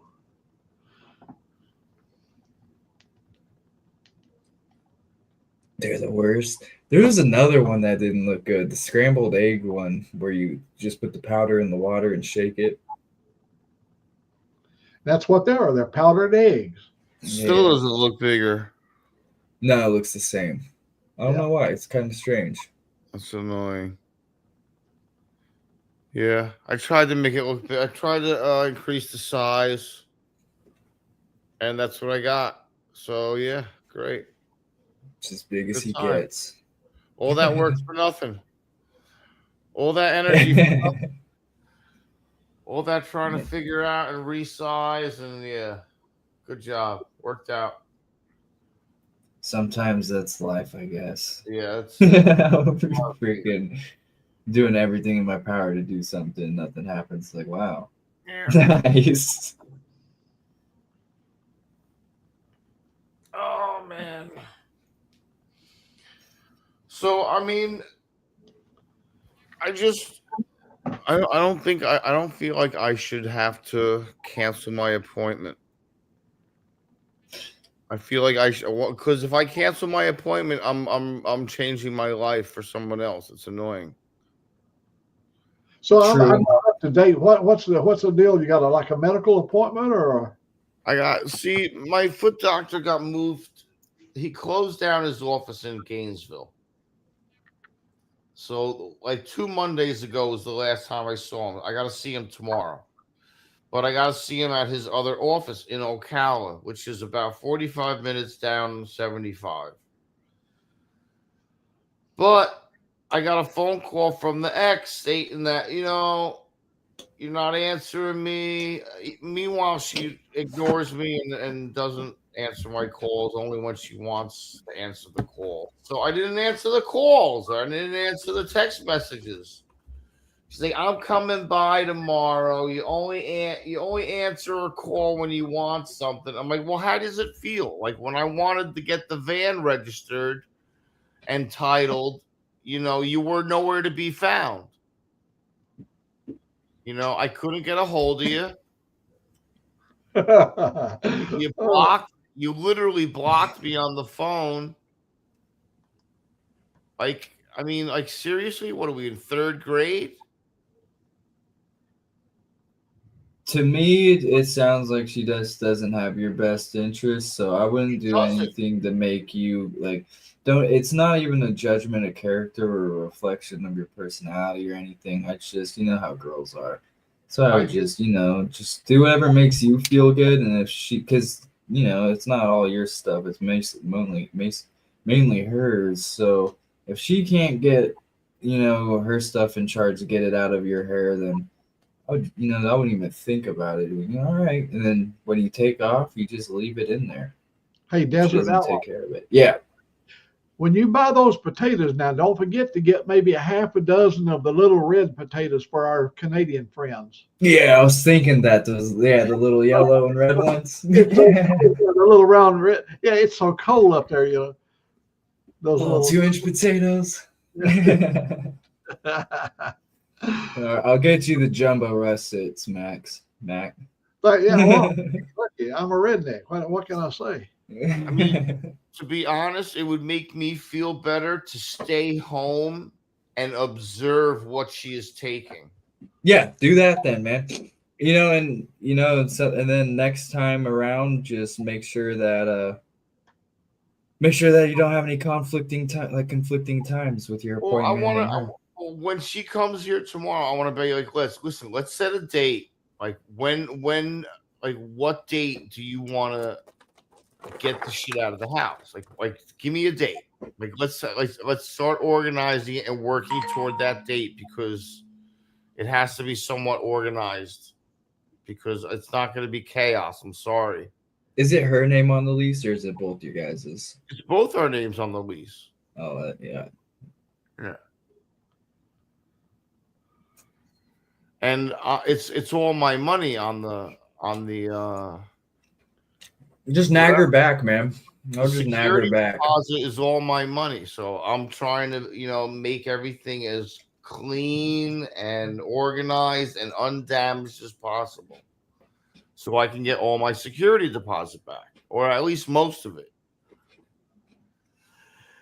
I mean, she don't care about any of that stuff, but I do.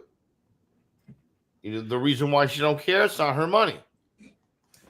Thomas Bailey, this is one thing old people are always wishing they had, is loose bowels. You don't want loose bowels.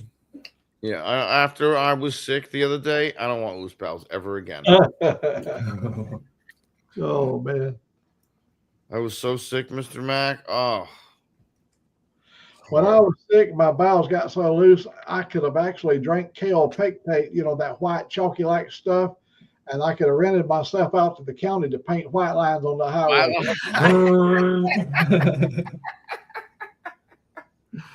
Oh, shit. That's funny. Well, I'm hoping your foot continues progressing on to where it'd be. I mean, last time I started, it looking pretty dang good. It looks good, Mr. Mac. I was surprised. I really don't want to miss the appointment, but I don't know. It makes me nervous leaving the house knowing that she's going to be supposedly coming here. Like, I don't want to. I don't know. Like, I mean, then I started thinking to myself, well, maybe I should back the van in the garage to make it more difficult for her to get anything out of the garage. Like maybe I should just put the van in the garage and just like it was the last time. And I'd pack all my stuff up in boxes that you're for sure taking, and then just hide everything in the van, and whatever she takes, and as long as she's not entering the van, then she's bro, good. everything's in the garage. Everything's already boxed. Everything's ready to go. Everything's in black and yellow Home Depot plastic containers, big ones with wheels on them, ready to go out the door. Robin just left me some parting words.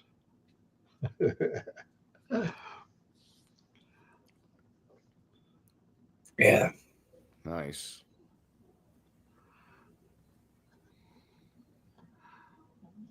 Well, who's having the raisin bran? Oh, Thomas Bailey is salad raisin bran. I love raisin bran. I'll loosen you up. I use that purpose of eating raisin bran that it'll keep you regular. It'll keep you regular, that's for sure. Some raisin bran, Fig Newtons. Yeah. Oh, I'll tell you one to do with me really quick. stew up some prunes and eat 3 or 4. When we was up in Washington, Joyce broke out this bag of pre-fixed prunes. You just eat them fresh out of the bag. Oh, whew, that done a good job right there. I do like the dried prunes that have the chili and chamoy on them. Mexican dried prunes, I guess. Nice. And I had dates this year. Somebody had, I don't know who it was. They had some dates, and I thought, oh my God, them are damn good. I never even thought about how good a date would taste. Yeah. I feel like they're hard to get, kind of. Not hard to get, but like, people think about them second or third when they go shopping. Yeah. That's like out there in Arizona, New Mexico, thinking about fried okra. You ain't going to find a lot of okra completely down here in the South. Everybody's got okra. Every store you can buy it. You can buy it already cooked, fried okra. Yeah, there is no okra down here. I don't think you can go to a restaurant. You cannot get okra, and you can't get fried green tomatoes. What else can you get? And up in Washington, you can't get sweet tea. You got sugar packs, and dump 6 or 8 of them in there and stir it good. You be all right. That's how Colorado is. I went to McDonald's. Hey, can I get a sweet tea? So no, like what? Yeah, a whole bunch of sugar packs and your freaking regular tea. I like sun tea though. I used to brew a lot of sun tea.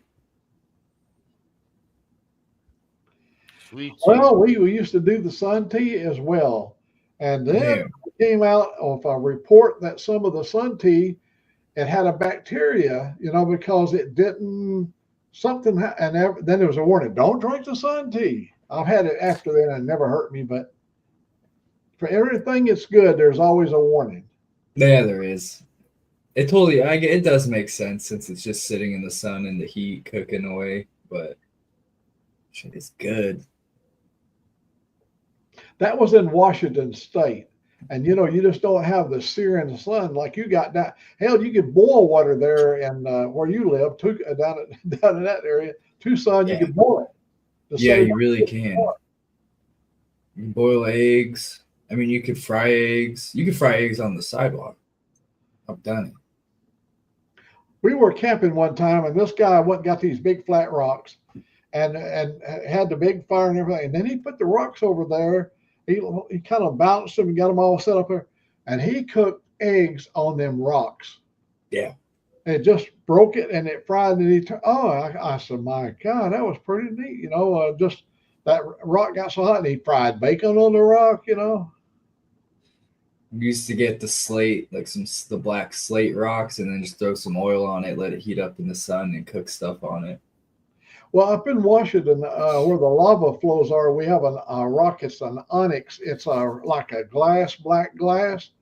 And you get that thing hot, and it stays hot a long time. And sharp as a razor. Yeah, I think that's what they used to use for, arrowheads? Yeah, they have, but an axe. They use axes. It's so hard, it could chip, but, if you struck something harder than it would chip. But oh my God, it'll shred your tires. If you run over the lava bed and you're in a 4-wheel drive rig, it'll cut your tires up. You have to be really careful.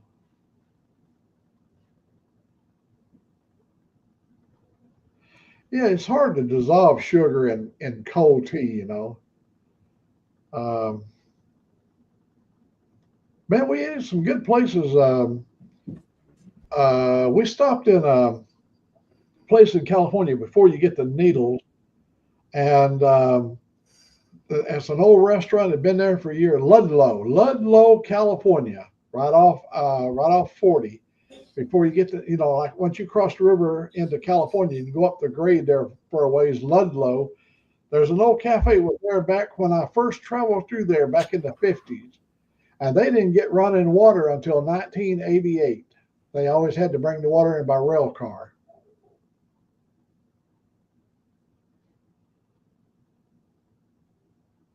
When I went on my honeymoon with my wife, I had a Coleman stove that I had an oven for it. You set it up there and the heat come up. My wife on our wedding night, she baked us scones. We was up at Simon Le Sac, and there was probably 300 horsemen up there. It was a big jamboree up in near the Canadian border called Salmon La Sac. And man, when she started making them scones inside that oven, them old cowboys come screeching up in there, ain't nothing worse than a damn old hungry, sexy old cowboy. He's looking for food or sex. Yeah, that's it. Maybe some baling twine to retie the spur straps if they break, but other than that, yeah, I miss scones. I'm like a real handmade scone. They used to do the scones, but they were more of like a cornbread, like a jalapeno cornbread. Is how they used to make them. We're going to have jalapeno cornbread this coming week. She got the. I like to chop up and get my own jalapenos, and because I like the crisp. I don't like them come out of a jug. It's all soggy and vinegar. I like crispy, and then when you bake them in that bread, it just sort of that flavor just seeps into the cornbread too. Yeah, I like it. We call it Mexican cornbread here. You go to any restaurant now, say you want we got cornbread, you want Mexican style, and we usually always get Mexican style. And sometimes the Mexican style here will have whole kernels of corn in it as well. They use like a cream corn. That's some good stuff. Yeah, I don't like the army green jalapenos that are in the vinegar and brine and stuff, like the movie theater jalapenos. I like the real green ones. Yeah. There was a lady over there when I had my dog at the hospital. She was telling me how she preserves her jalapenos in olive oil and Absolute vodka. Yeah, and she said they're most delightful and it keeps the color and they're crispier. Yeah, I bet you that's probably the way to do it. I'll have to look that recipe up and see how she does it. That sounds pretty good. I did a video the other day and I was eating a jalapeno, and it was usually what I do, if you pick a jalapeno that's got pointed on the end, that's going to be pretty warm. If it's got the round bottom on it, it's going to be pretty mild like a bell pepper. And this was nice and pointed. When I got up into that seed pod area, I could actually feel it coming out of my breath. It was so hot. Yeah. Whoa, that was pretty. Usually jalapeno is not that hot, but it was got pretty strong up around the seeds. Yeah, it's a hit or miss down here. Some of them you get are screaming hot randomly, like whoa. Especially you eat the seed tree or whatever it's called. Freaking that's that little skin like stuff. There's a lot of capsaicin oil in there, and that is hotter than hell. Ghost peppers too. They grow a lot of ghost peppers. Where they do like a chili relleno burrito, which is just a big old green chili stuffed with cheese, and then they put that in like a breakfast burrito. That one's pretty good. Let me see if I can show you a picture. Oh man, we had a meal yesterday over at the Three Amigos in Aniana, Alabama. We've eaten there several times before. We had these. I had a traditional margarita, and Angelique, she had two of these.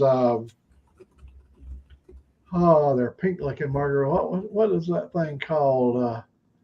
I don't remember, but it was a good-looking margarita. There's a lot of people that do like homebrew tequilas in restaurants that do like a house-made margarita, and they're cheap, but like I don't know. Sometimes they're a hit or miss. Sometimes they make you super sick, They're really sweet. Yeah, they're really sweet. And they do a big one like that, big old fishbowl. Oh yeah, Cadillac margarita. Yeah, fishbowl or Cadillac margarita. Yeah, we have one down at Tacky Jack's down in South Alabama, right on the beach, down on the coast there. It's got all the top shelf alcohols in it, and it's pretty dang good.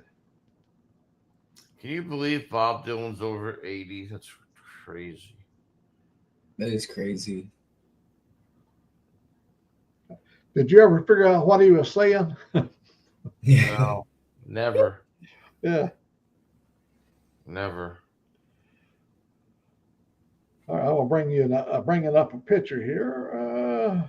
He sure can write good music, but he can't sing for shit. No, that's how Axl Rose is these days.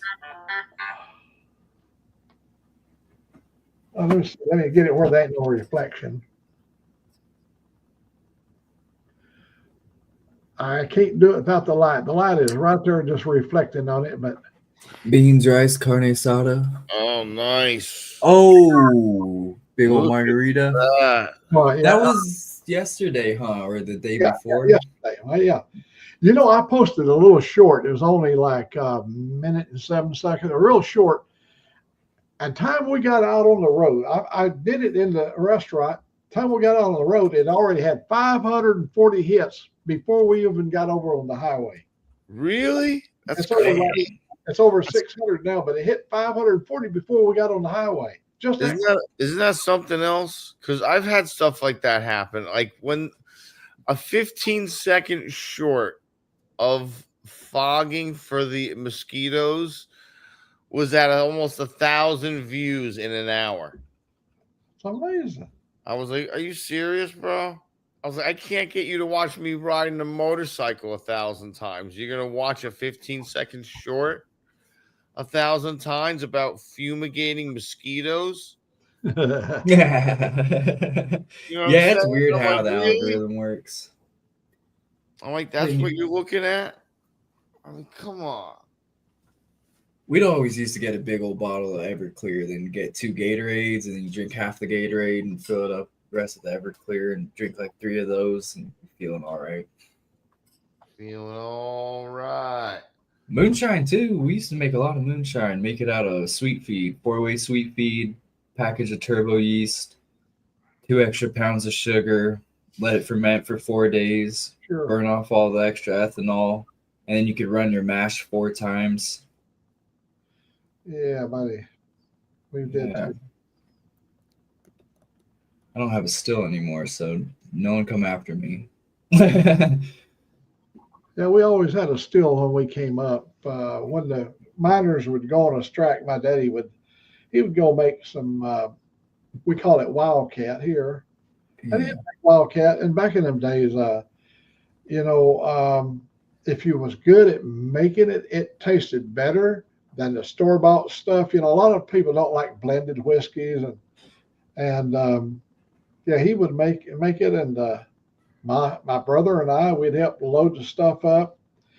And he used that Fletchman East. You know, I saw somebody use that name there a while ago. He'd put that East in there, and he would get bran, which is like a chafe off in wheat, the wheat bran, and it would make real quick beer. You know, then you would, of course, he'd cook it and then condense it. And he made his own thumper keg and the worm and all that stuff. You know. Yeah, heck yeah. Heck yeah. It was always hard to keep the worm barrel cold out here. Cold enough that it condenses back sometimes. Be having to go get ice a lot. So I posted this video of Humphrey McGee's doing "Feeling All Right" by oh my god, what's his name? Oh my god, Joe. Oh come on. Who does "Feeling All Right"? He was at Woodstock. Yeah, feeling all right. You are so beautiful.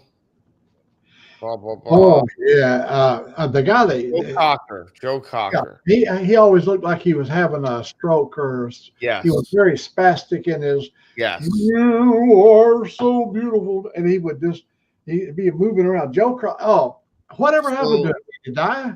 Yeah, he did pass away. So the version the link I posted was the day he died, and "Feeling All Right" they dedicated to Joe Cocker that day. So it was pretty awesome.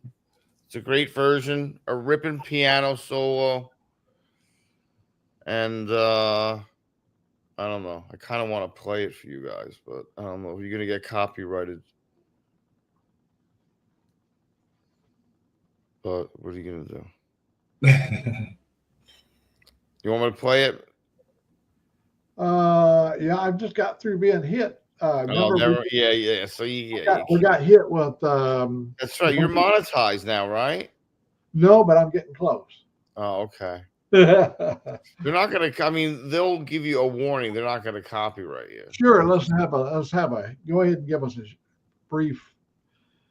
A brief. Yeah, Let me see what I can do.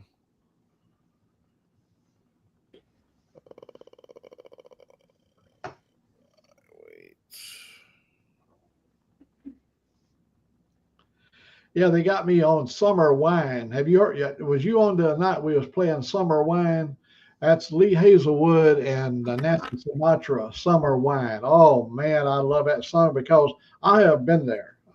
I've had more women to take advantage of me by liquoring me up. Oh man, yeah. Every time. She took his silver spurs and $1 and a dime. When he woke up, he was begging for summer wine. Yeah.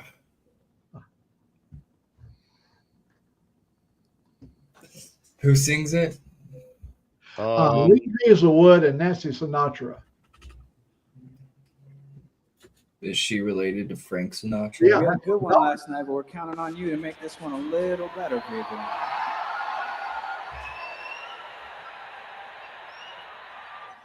This one goes out to Joe Cocker. We miss you already.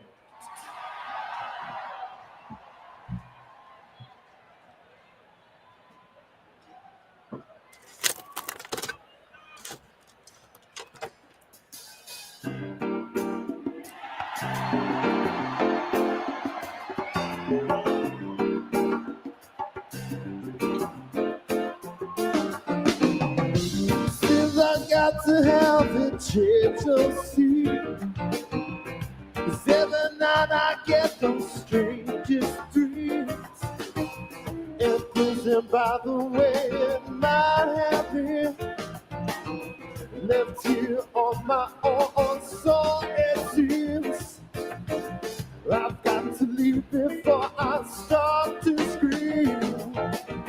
Won't someone come on here and lock the door and throw away the keys? All right. Not feeling too good myself. Now, Mac, if they give you a warning, you can just erase the song, okay? Sure. I'll be right back. I'm gonna get water. I'm feeling all right. Not feeling too good, little girl. Boy, you took me for one big ride. Even now I sit and I wonder why. When I start to think of you, I stop myself and cry. You know I must keep trying, or I'll waste my time. 'Cause I've got to stop believing all your lies. 'Cause there's too much to do, too much to do before I die. I'm feeling alright. I'm not feeling too good myself. I'm feeling alright. I'm not feeling like a little girl. Whoa.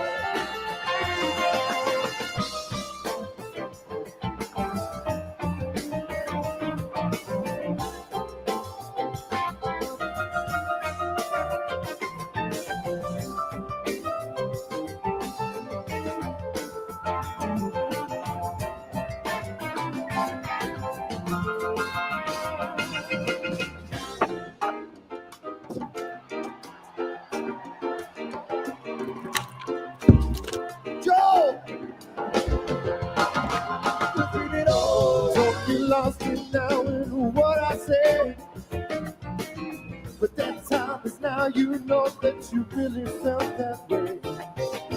But that was then, and now you know that it is All these today. guys met in college. I can't escape, I guess that's why They're all music majors. And they can all play all of their instruments. Take your place with the drummer with a can maybe different keyboard, name, maybe guitar, the guitar, a different face. You're feeling alright. the wall sing.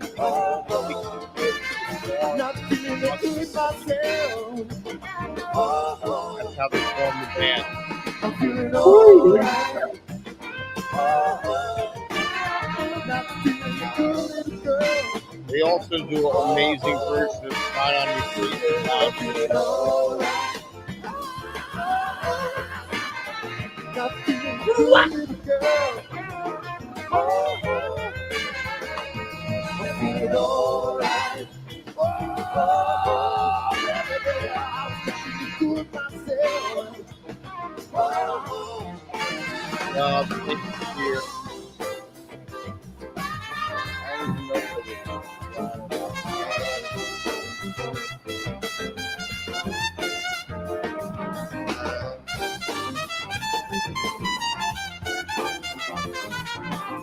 New Year's Eve at the Tabernacle, Atlanta.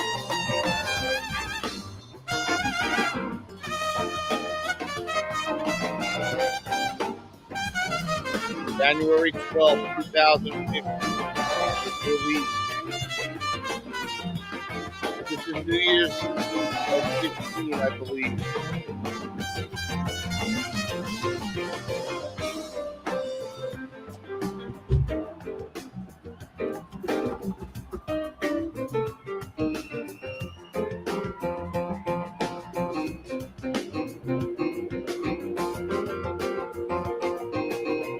You guys made it.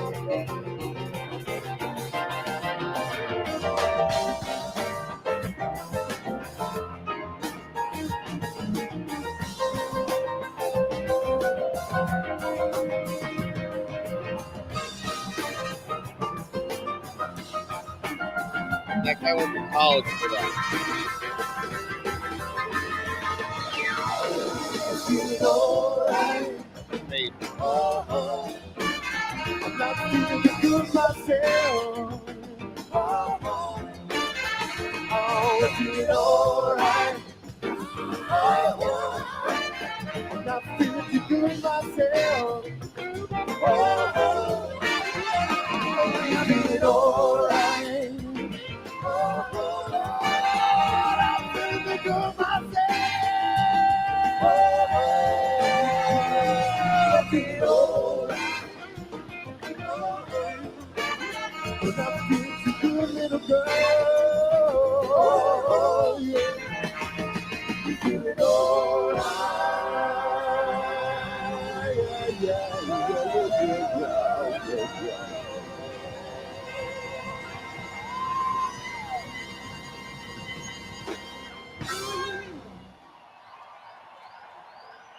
We are Jake Sanger and the Motocross Maniacs. We're taking a very short break. We'll see you for 2 more sets. That was cool. Oh yeah, the one where the love song he did. I mean, that touched so many hearts. You are so beautiful. You are so beautiful to me. Yeah. He could put so much soul into that song. Yeah. You saw where Thomas Bailey's at, right? Yeah. Eastern North Carolina, yeah. I don't know why I thought he was from Australia. No kidding. Yeah, they do a "Shine on You Crazy Diamond" by Pink Floyd that you would swear it was Gilmore. I love that song. Oh, it's unreal. Did you find Summer Wine Desert? I did.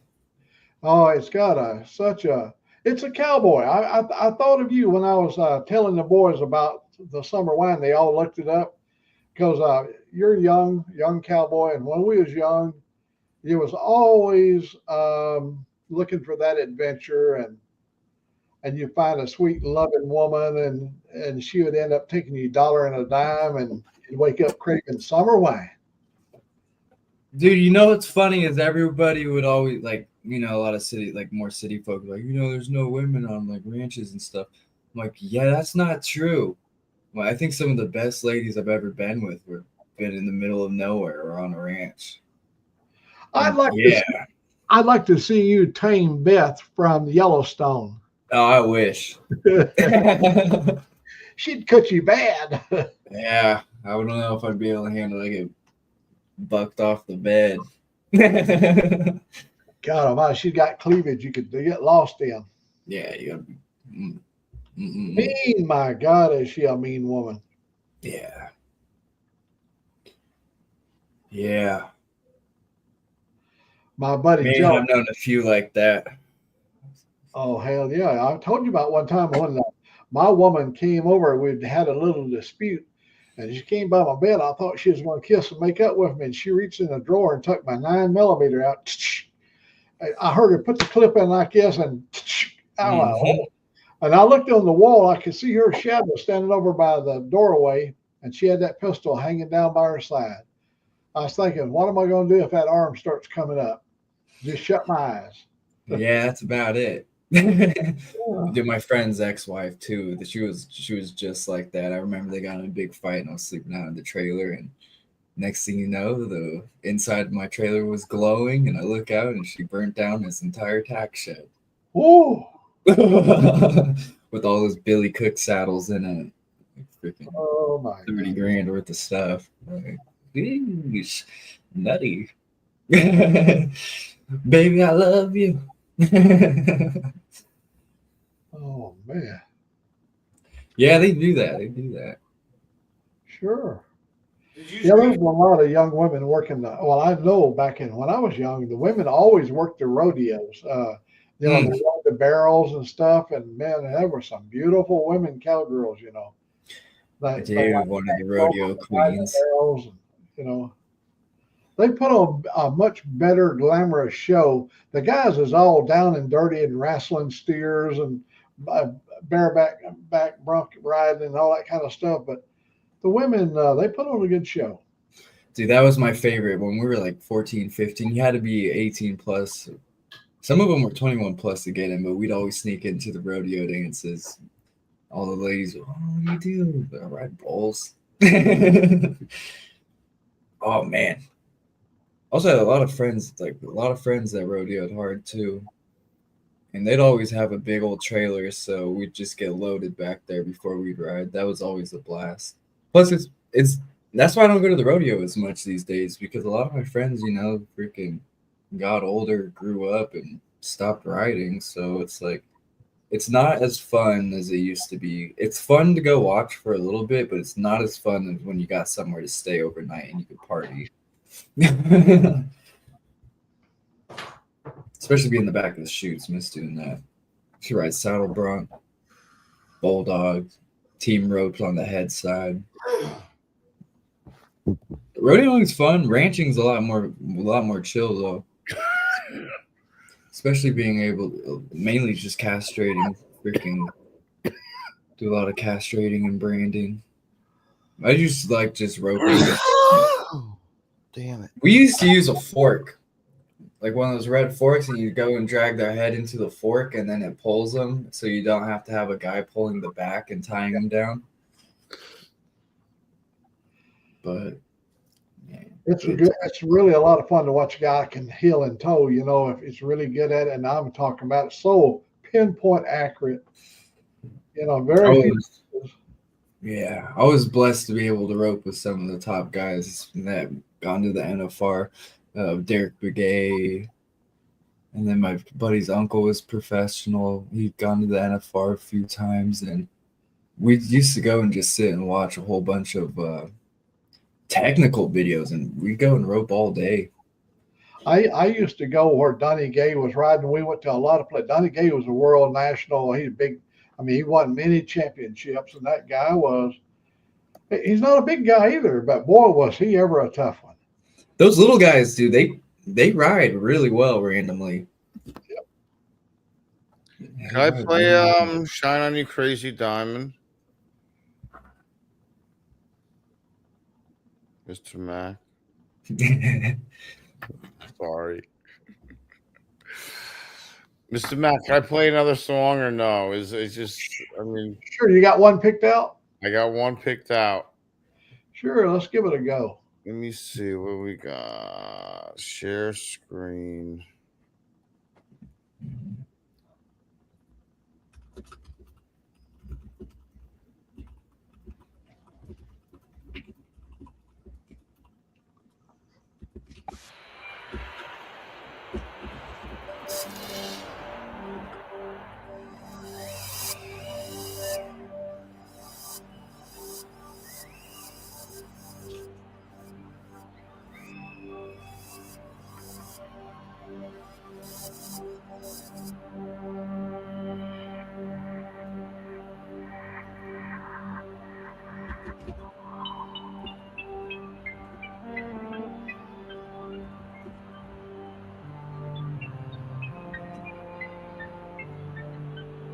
Same guy.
Under Strat.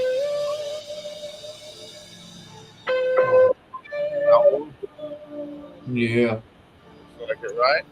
Yeah. Beautiful. Look at that.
Isn't this like a 12-minute song?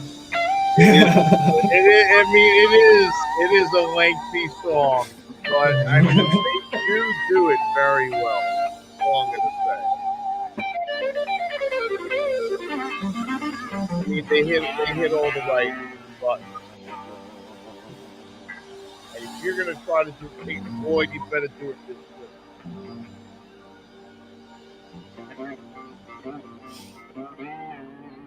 As I said, they can play anybody one of those can intertwine any of those instruments and hand off and play the same song.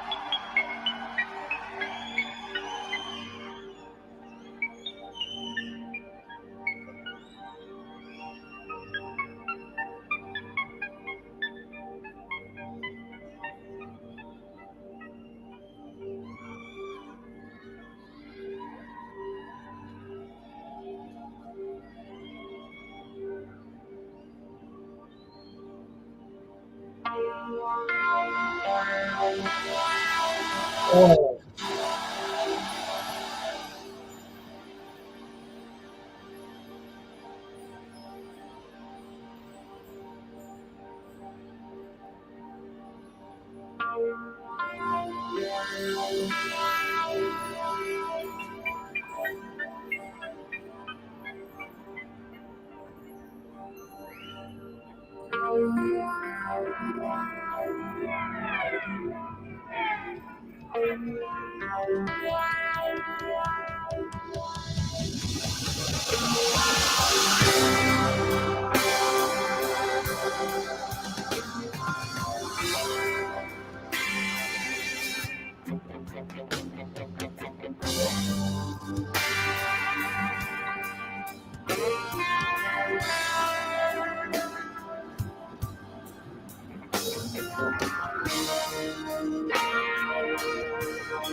Remember when you were young,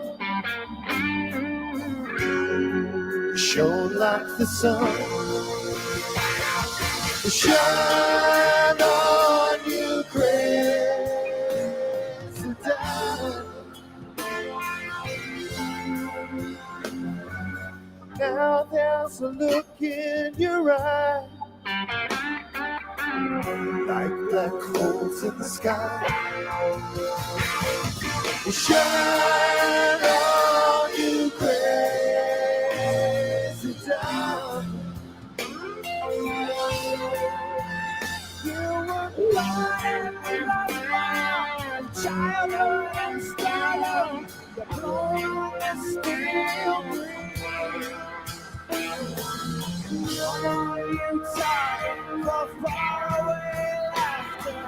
Come on, you stranger, you veteran, you martyr.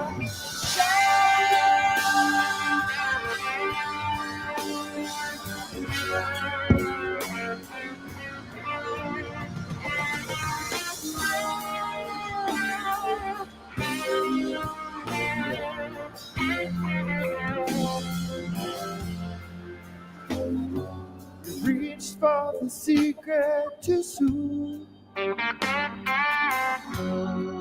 cried for the moon.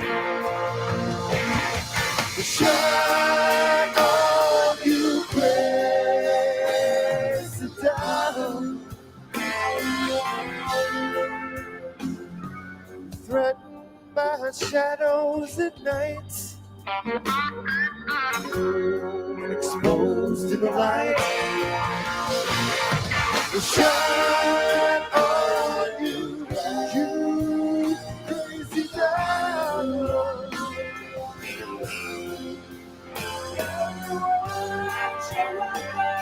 With random precision, hold up the steering. Come on, you lady, you see your visions. Come on, you painter, you prisoner, you piper,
Let me go put this down here.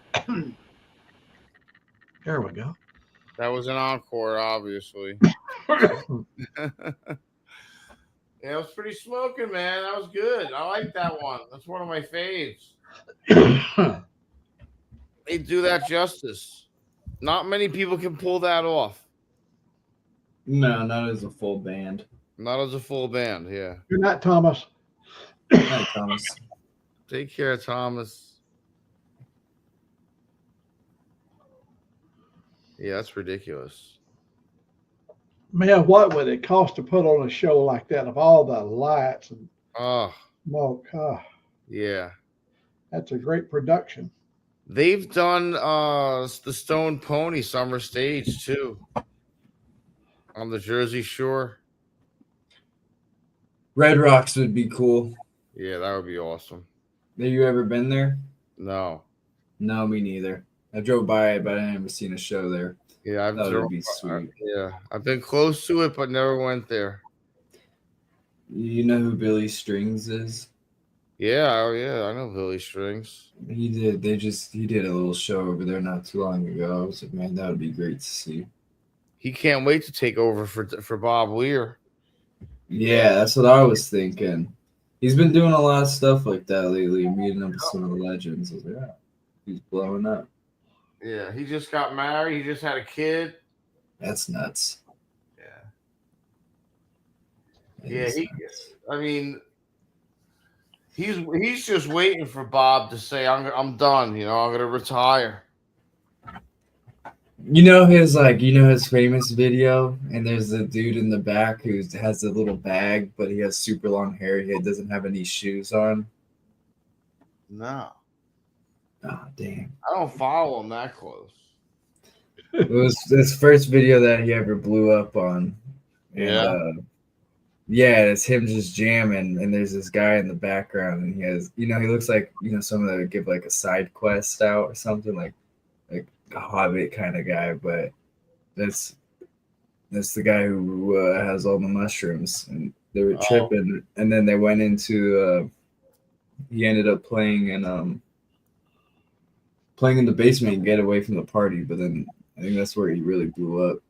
You've heard of the string cheese incident, right?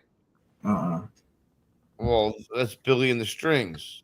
Billy and the Kids. You ever hear Billy and the Kids? It's Bill Kreutzmann, the drummer of the Dead, and Bill Kreutzmann, Mickey Hart. Those are the two drummers of the Dead.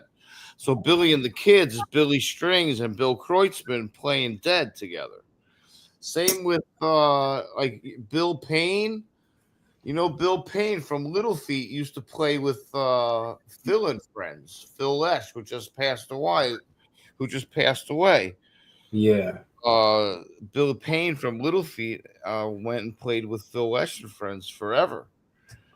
If you really look into it, a lot of these bands are now like they're intermingled with each other. They really are. They really are, like the Allman Brothers and the Dead, Tedeschi and Trucks Band and the Dead and Billy Strings and Bill Kreutzmann and the String Cheese Incident, and like all these bands are all like Wolf Brothers, Bob Weir and Wolf Brothers. All these guys. I always pictured it like they were chilling back in the day, about to go up and do their set, and they're all in the back room, and then eventually, as the years go by, people die, and then they realize, like, dang, I need to chill with more musical talent. Yeah. And then they call each other up. That's how I always thought how it went down. It's just, it just sucks that we had to lose so much talent. You know what, dude? I think it's almost a ploy. Like, I think whoever's flying the helicopters and whoever's flying the plane, I really believe that they're from a third world country, and they have first generation family here, and they pay them out to crash it. You know what I mean? Like, okay, Yeah. I'll give you like your family's like Yeah, like 5 it's- generation of money like- if you just Hail Mary this helicopter and Like take out. it's already predetermined. Yeah, like it always happens. Even with basketball players, like if you look at the pilot from Kobe freaking Bryant. he had a third world country pilot, freaking little Indian guy. Yeah. And I was like, "Oh, take them down. They're not paying taxes." Yeah, they owe too much in taxes. They gotta die. I don't know why I believe that. That's probably a little bit too conspiratorial, but Still, I get it. I know what you're saying. Like there are too many people idolize this one guy. He's got to go. yeah, Like yeah, you know, didn't play the, like it's almost like, but they'll never kill off Taylor Swift. no, because she hides, right? But then if you look at all the rappers, they all get brand new chains with their contract. It's like modern slavery.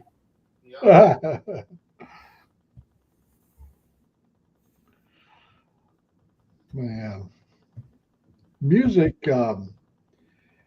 when it made the turn there in about 1953, it has just grown into such an industry. We always had country western, cowboy singing and stuff, and you hear a lot of that background stuff in the old western movies. But boy, by 1953, people began to gather it up and begin to all forms of entertainment and music, and it just really blossomed. Yeah. By the time the late 60s rolled around, man, we had music. We had some good stuff. Yeah. Not Yeah.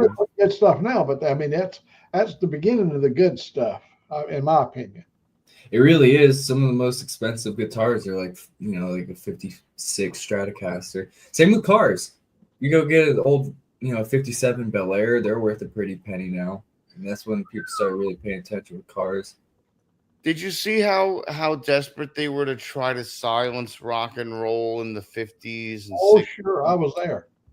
You know, like they did everything in their power to keep rock and roll under wraps and keep the children under control and have everyone under, quiet and submissive. And Elvis was like taboo. yeah.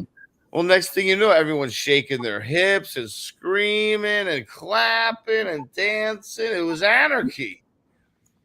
Yep. Yeah, you should show them today what happens. Exactly. Hey guys. And then Woodstock happened. Woo! Yeah. That's crazy. The world was ready for it then. And then if you ever get a chance, you should watch the documentary on Walmart.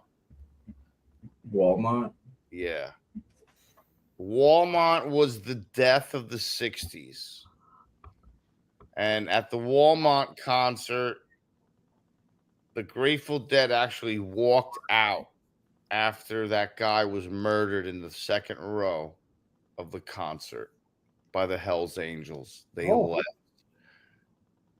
There was a black man in the second row who was murdered unnecessarily, allegedly, by the Hells Angels. So, I mean, it was, and that was literally the nail in the coffin for the 60s. And that happened, I think, December. I don't know. When was the Walmart concert? Let's Google it.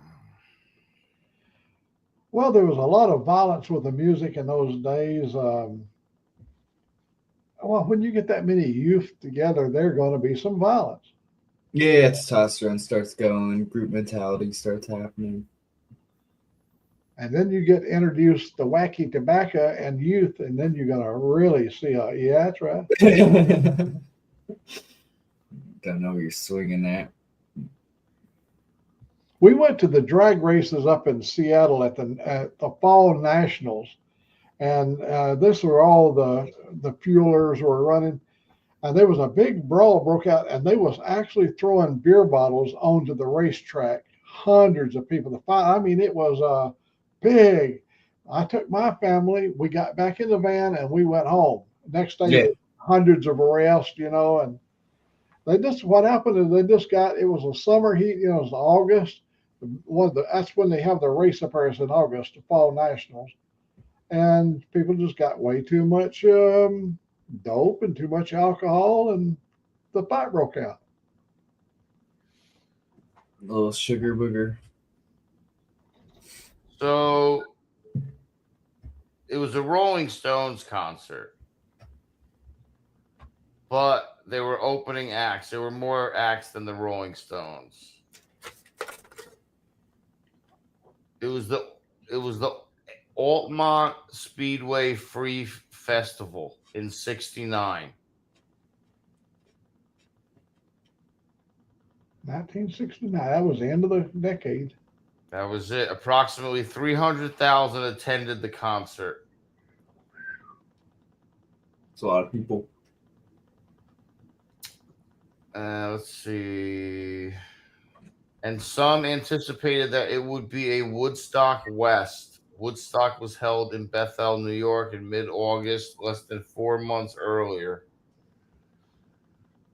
So this is the end of, So here, including the stabbing death of Meredith Hunter and 3 accidental deaths, 2 caused by hit-and-run car accidents and 1 by LSD-induced drowning in an irrigation canal.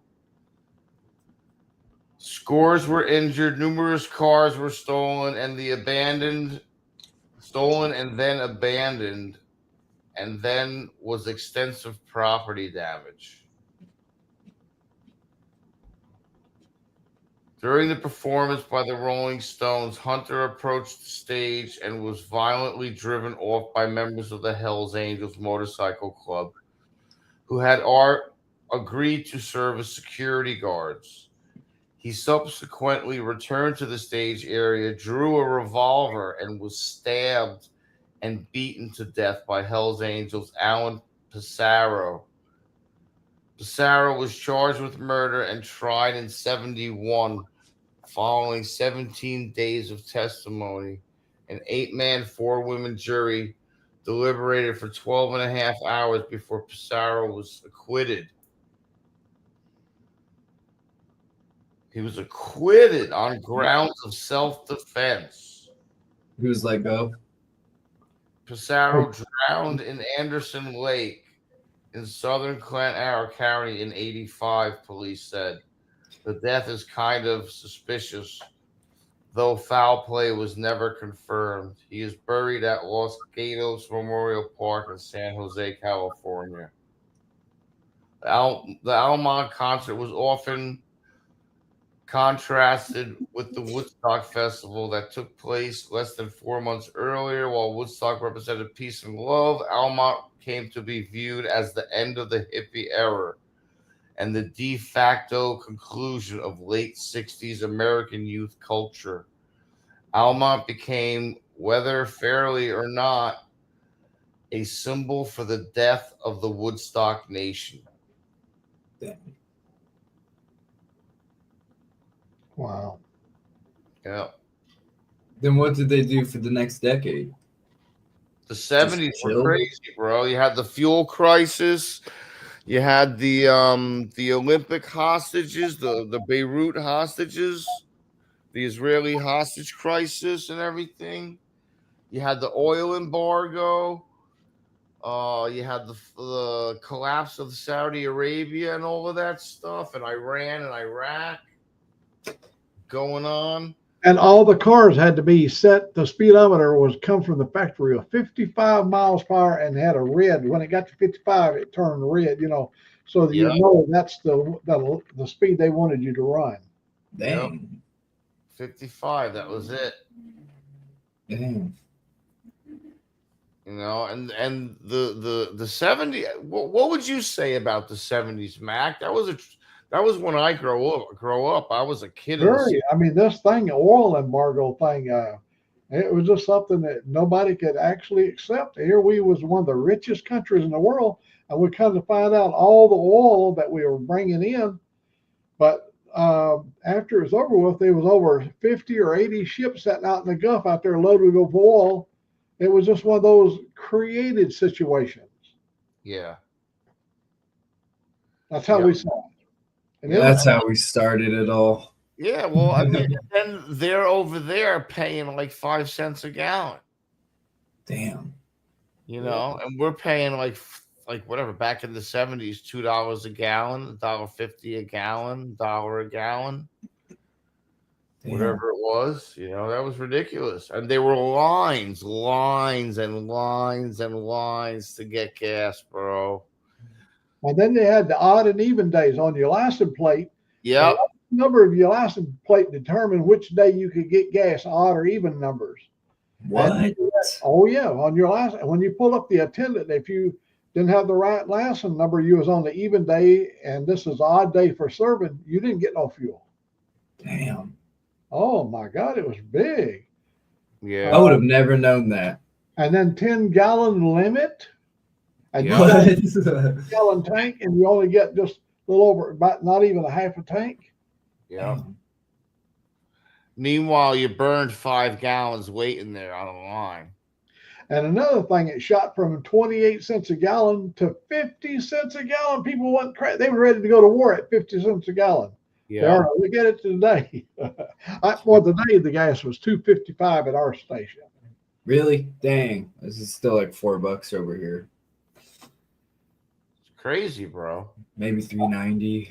I tell you what is crazy. Over there at Ludlow, California, at the Shell station, $6.24 a gallon for premium. And yet when we went down across the river into Arizona, right there at the Flying J, $1.99 a gallon at the Flying J. It went up to like $2.49, $3.49 as we left away from the river. But whoa, my God, that place is just swamped with people in there. Yeah, that's why anytime I go to San Diego or anything, I fill up in like Quartzsite and I try to make it there. I try to make it last.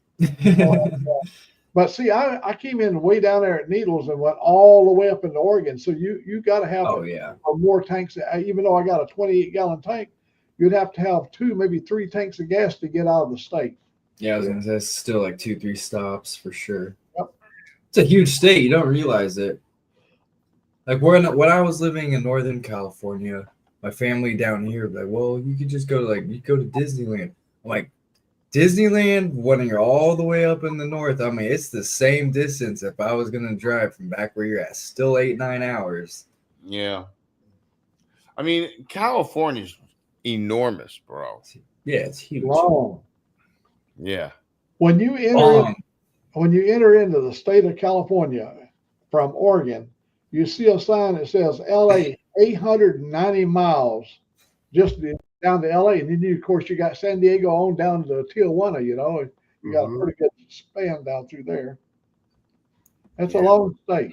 It's a long Texas is state. pretty broad across the middle part of Texas, but California's got it beat in length.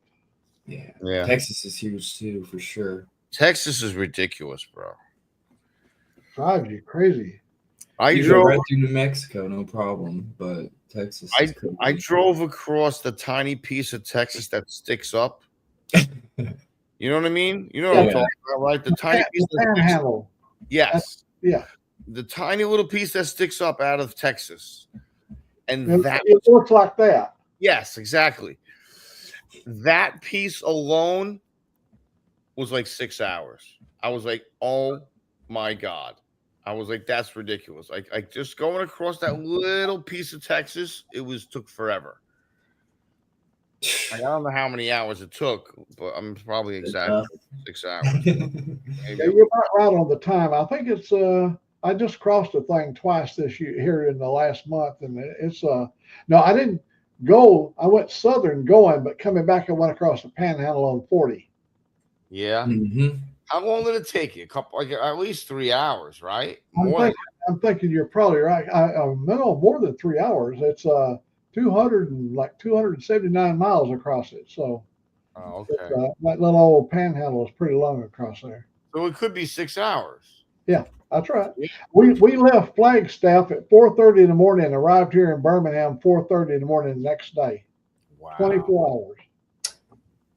Yeah, you El were- Paso to San Antonio's 507 hours, almost 8 hours, 551 miles. Wow. Yeah, that sounds about freaking right. Yeah. And look at our friend down there, Shade Tree Surgeon. He's crossed that thing 3 or 4 times. He did it in the wintertime across there. And he went up to Oregon several times. He rode across. He brought an old knucklehead, I believe it was, from Oregon all the way back. He didn't make it all the way to Florida. Thought David had to come and rescue him. Yeah. That would be a good trip. It'd be a long one. He's a hardcore rider too. Man, he can ride. Yeah, he puts it down. He puts it down. Poor little old Shaylee, she went with him on one of the trips, and she crashed out there somewhere in Utah or somewhere up in the hills. She'd lost her train of thought just for a moment from all that kind of stuff, and next thing she went down and she was crying like a baby, and he was trying to console her and everything, but she said, "That's it, I ain't never gonna ride again." But she got over it, and she, of course, as you know, she's still riding. But that's when she was a lot slimmer and little old girl compared to now. She's filled out. That's what I was thinking. I was thinking that she looks like she's grown up. She looks great. Yeah. Got your pink hair and Yeah. Yeah, she's a pretty girl. Yeah, she looks amazing. how about Cammy Bay? You like her sick? Oh yeah, I mean, hey, That's my secret girlfriend. yeah, Yeah, my future ex-wife. for real. I wish. Maybe not. I don't want to fight Josh. They're all beautiful. I sent them all Christmas cards. And that tall Ellie, my God, what a tall thing she is. Yeah. I sent them her a Christmas card too. Chloe, Cammy, Shay, Josh, David, Cindy, Blissful Ellie, The Chloe. lady? Uh, The doctor lady, doctor something other. Dr. Girlfriend? No, I didn't send Dr. Girlfriend one. Doctor girlfriend. But Bueller and Colleen and who else? Shep. I don't know if you know Shep. Dominic. And I think that's it for those guys. Blissful Ellie. Blissful Ellie, that's the tall one. Yeah, and then I sent all my friends, you know. I'd like to climb her and yodel. Oh, Yodel.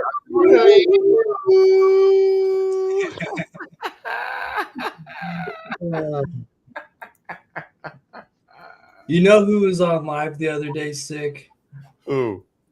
Who has the red 4500 Kodak? And him and his little brother. Farrell. Yeah, their whole family was on the other night on live. No kidding. Yeah, I randomly stumbled across it. I was like, whoa. So you guys look familiar. Yep. And was Ace there? Yeah, the whole family and all the girlfriends, and That's they're cool. all I just think chilling in Buck- the garage.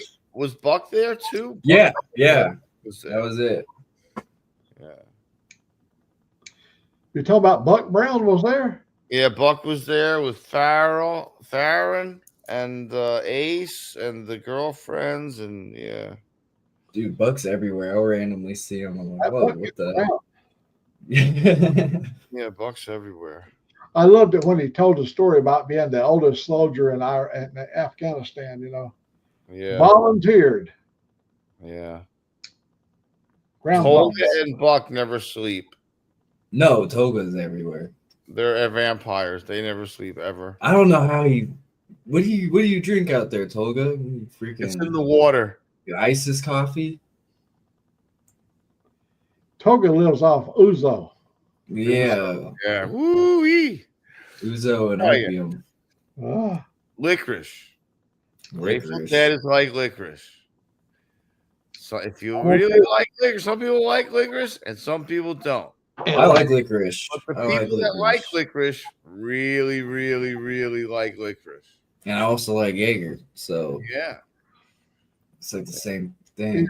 I had 4 Jaeger bombs, and that just pretty well. I didn't sleep for hours and hours. Oh, That's the problem with that stuff. There's a lot of sugar in it. I there's a drank lot of sugar. like a Jaeger's fifth of, well, yeah. fifth of Jaeger and a couple cans of Monster and smoked a big doobie and went skydiving. Oh, Oh, I remember that. Dude, that's seriously probably that was one of the most fun I'm days going I've to had. jump out of a what? Yeah, let's you go. might as well have like 30 espressos. That's kind of pretty damn close. Because it's, what is it, Red Bull? Yep. It's Yeah, I all did it with caffeine. Monster. It's all caffeine. Bing, bing, bing.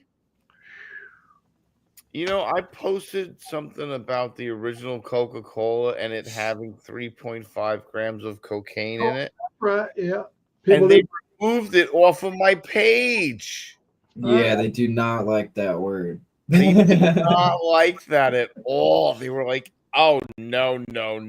You cannot put that up there. They were like, in the 40s and the 50s, cola product was always known as dope. Said, hey, we give you a cold dope.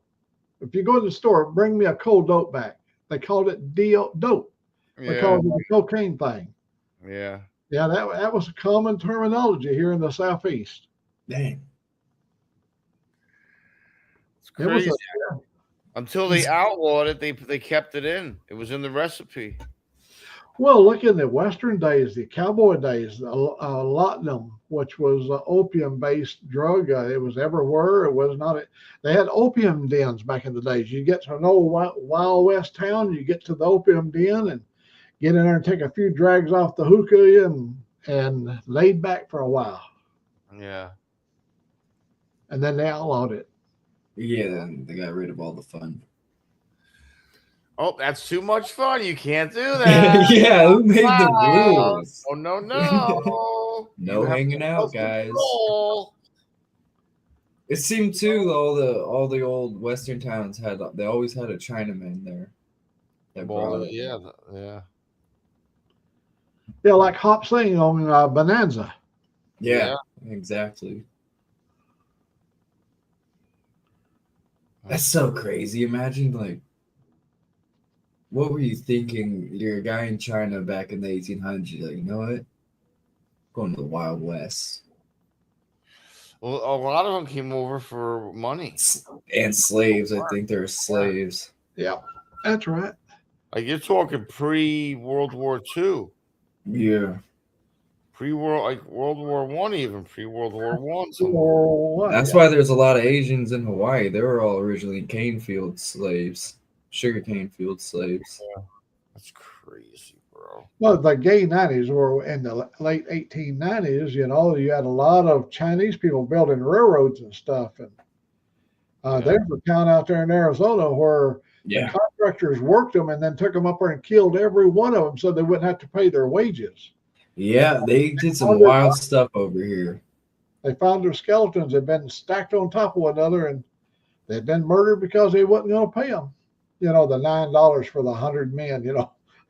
Yeah, there's a really not a cool. There's an old West house that's out in the middle of the desert near the Cochise stronghold, and you could go into it. And the story is there was an old cowboy that was there, and originally there was a whole bunch of Indians, and he was able to enslave the Indians, and he kept them in the basement. He created a basement, used them to make the house and have a basement, but you could still go up to the house, and you could go into the house, and there's nobody out there. You have to drive really far out there, like a day and some change, but they still have you go to the house, you look in the basement, and they still have the shackles and like the blood's still in there.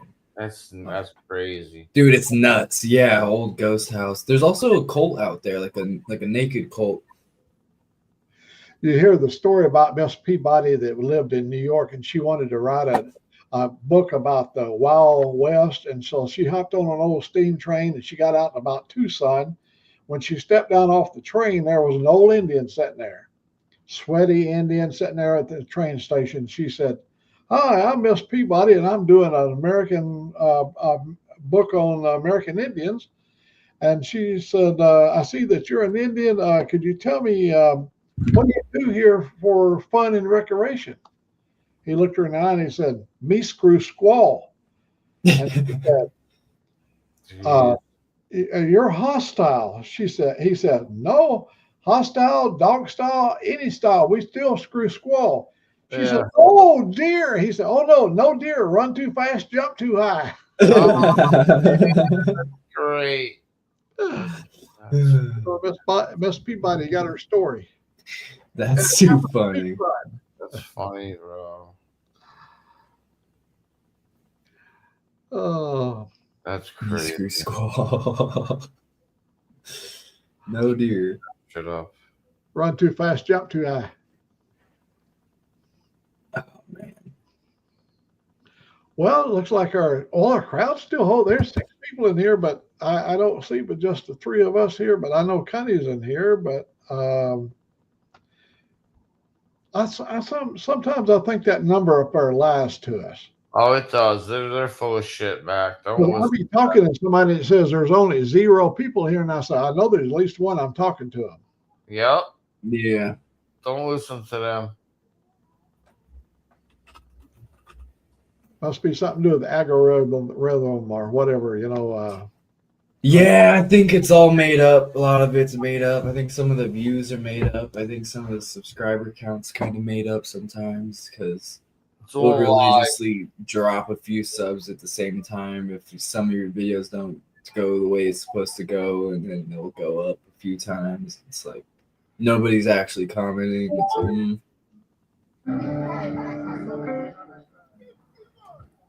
Hey, you we get a screw chance. squall. You get a chance, Outlaw. Listen to that song, "Summer Wine," when you get a chance. It's just a cool cowboy song, you know. He's got a nice voice. Old Lee Hazelwood does, and she's beautiful. She's got a really nice voice too. I have it pulled up for after.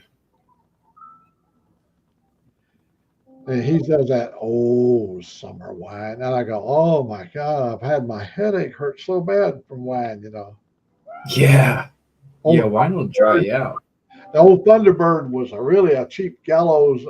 Gallo Brothers had a wine called Thunderbird, white wine that would just, oh, it would make your brains. And then, of course, Mad Dog 2020 come around, you know, and everybody started drinking that stuff. And then in a civilized period of time, in the 70s and 80s, where everybody was gathering and doing fondues and stuff, they were using Granny Green Spring and Boone Farm and all these kind of. And remember, we used to get the 5-liter carton of wine in those days, you know. Dang. Yeah, people don't appreciate people. I don't think people appreciate the taste profiles these days. They just like drinking. Although I like wine. Oh, I like wine a lot, actually. I do too. We, All different types. I tell you, I like a summer wine, like out at the pool, sitting out there with that. What is that stuff? It's got a mixture of different flavors. Sangria. Yeah. Yeah. Oh, yeah. Got to put it on ice cubes or crushed ice and sangria. A couple slices of watermelon. Oh, hell yeah.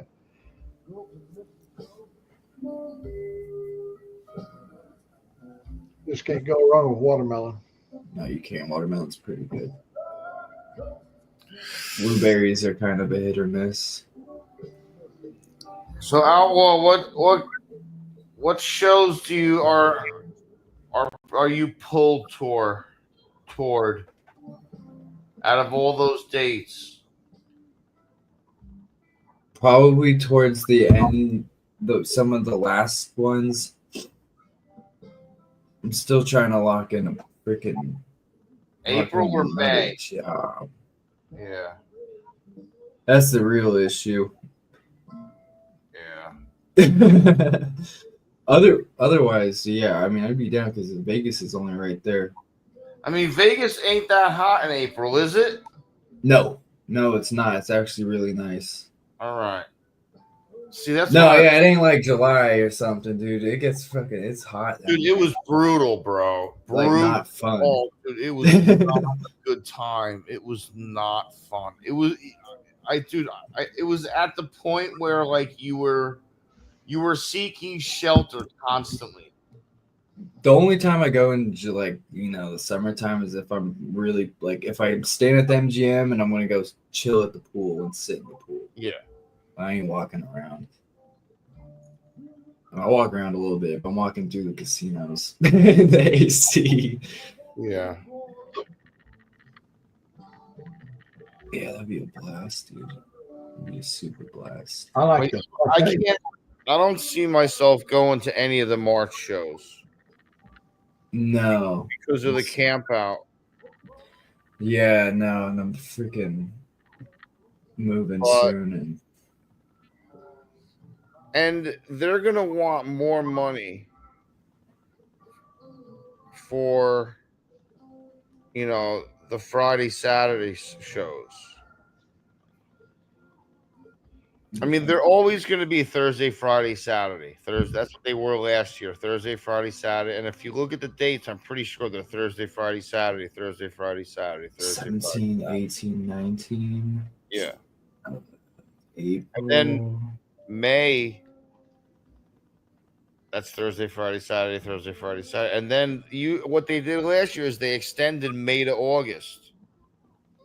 And they closed, August. I don't know if there's any other bands playing after May. If there are, and the Sphere is already booked, then there's going to be a conflict. They're not going to be able to continue the residency through August. Yeah, so when you go on the Sphere website, it doesn't even let you go past May. So I don't even know. Yeah, see, I guarantee you they're going to extend their residency just like they did in 224, because this year, 225, is their 60-year anniversary. Do they have a 2-day ticket?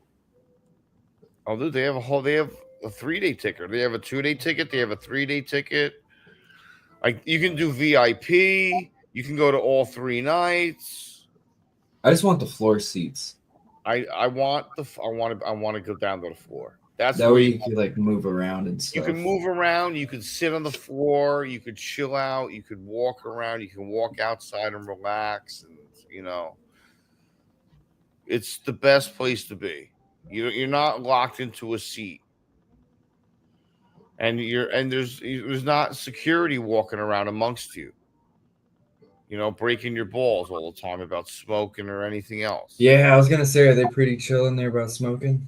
I mean, they are. I mean, as long as you're not blowing it in their face, Maybe I'll hide a bong in the backpack, keep it outside. Well, I mean, you're not. Yeah, you're not.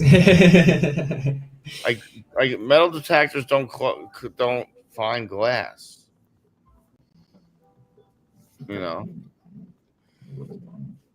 I could get a bong in there. Or I'll eat the big package edibles, the whole pack. I could have different people sneak in different parts of the bottle, assemble it inside. Piece by piece. Piece by piece. Yeah, you'd have to have an assembly area. I have I have 2 beautiful 4-footers, Cheech and Chong's, that are 3-piece 4-footers. Dude, I wish my truck was fixed. We could just take my truck up there real quick and freaking leave it in the truck right there and be able to hit Hey, it. what kind of truck do you have? I heard you talking about your pickup. You just put an engine, transmission in it. What do you drive? 05 Avalanche. Oh, So like Silverado, but on the Tahoe platform. Yeah. Nice. You could easily throw the Sportster in that thing. Yeah, no problem. If it's a Bobcat, the whole back end folds down into itself, which is nice.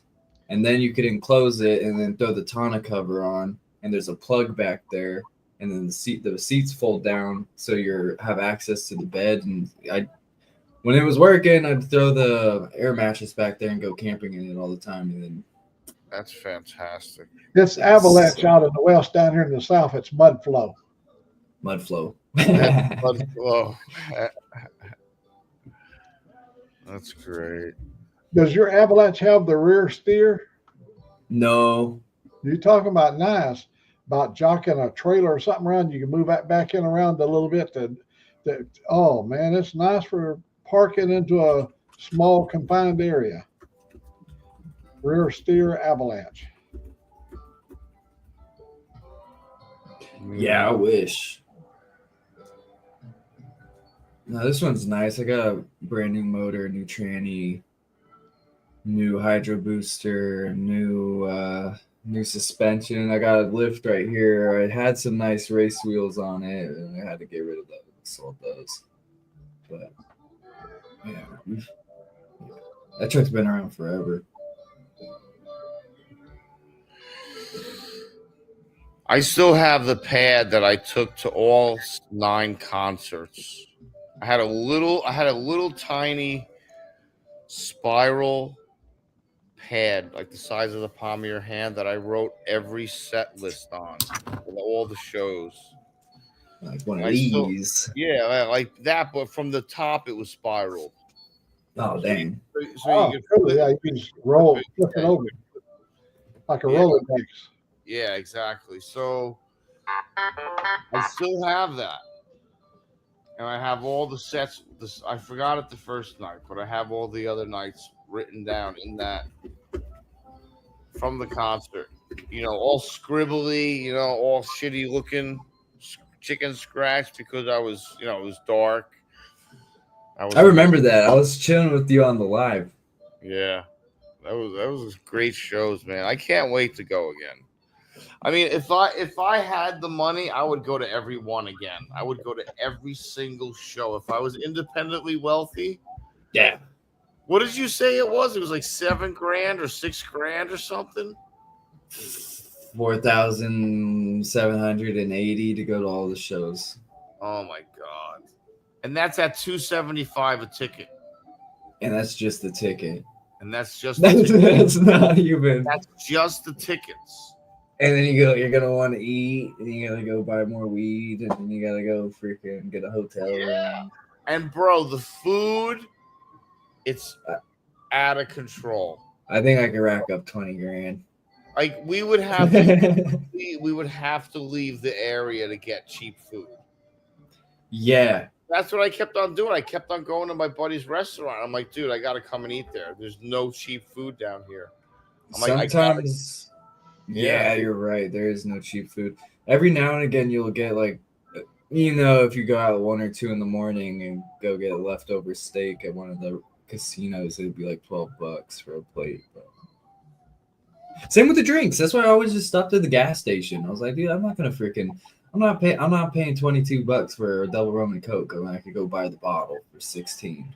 I mean, even the cases of water at Walgreens around the corner on the boulevard were like $10. Yeah, they have that place rigged. You got to get off the strip and go out to like the residential area. Neighborhood Walmart. Well, what hotels do you guys stay at there in Vegas? Usually the MGM, Trump, or I stayed at Westgate and the Flamingo. the Flamingo. I've I done a stayed at few. Westgate in June, and I stayed at Flamingo in August.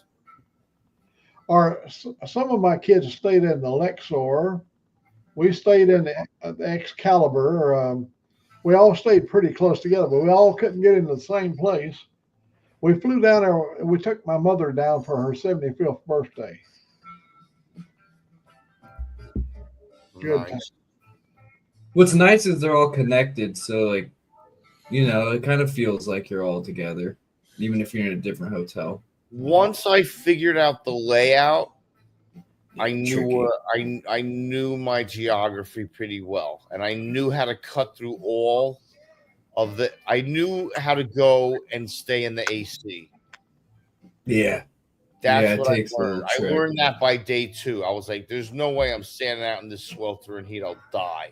Then you take the escalator, go over the bridge, go down the escalator, and back into the AC. That's it. Forget Oh, it. the taxi thing is something else too. I know one time we took a ride out not too far, just a few blocks away, and I gave the guy a $20 tip. Oh hell, that wasn't even. He was really like, oh my God, poor people. We were we were the poor people. We were in the Waikiki, Hawaii, on the beach.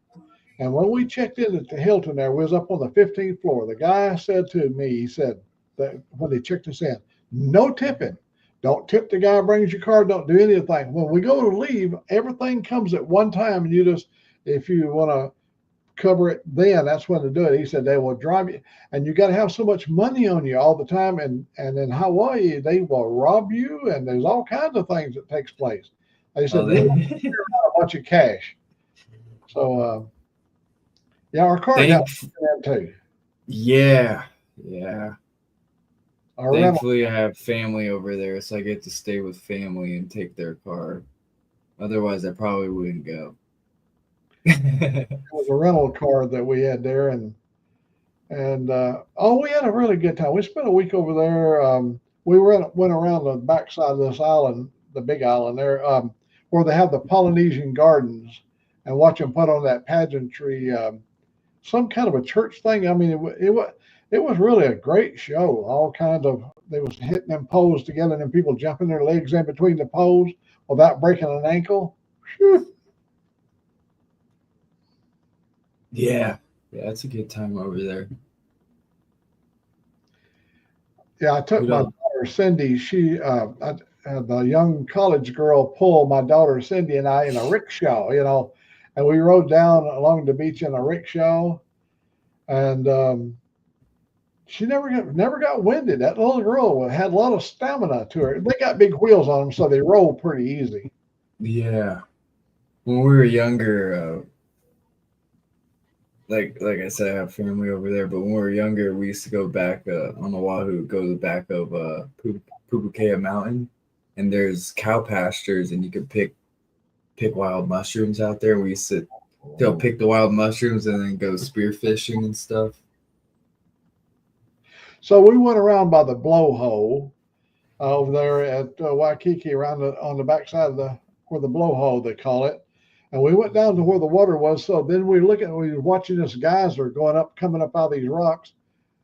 My daughter got stung by a jellyfish, and she was squalling. And I took her back up to the hotel, and the guy said, "I can fix her right here." And he went and got meat tenderizer that he had. He said it happens all the time. He put that tenderizer on her, and she got better real fast. It's just a way to treat it.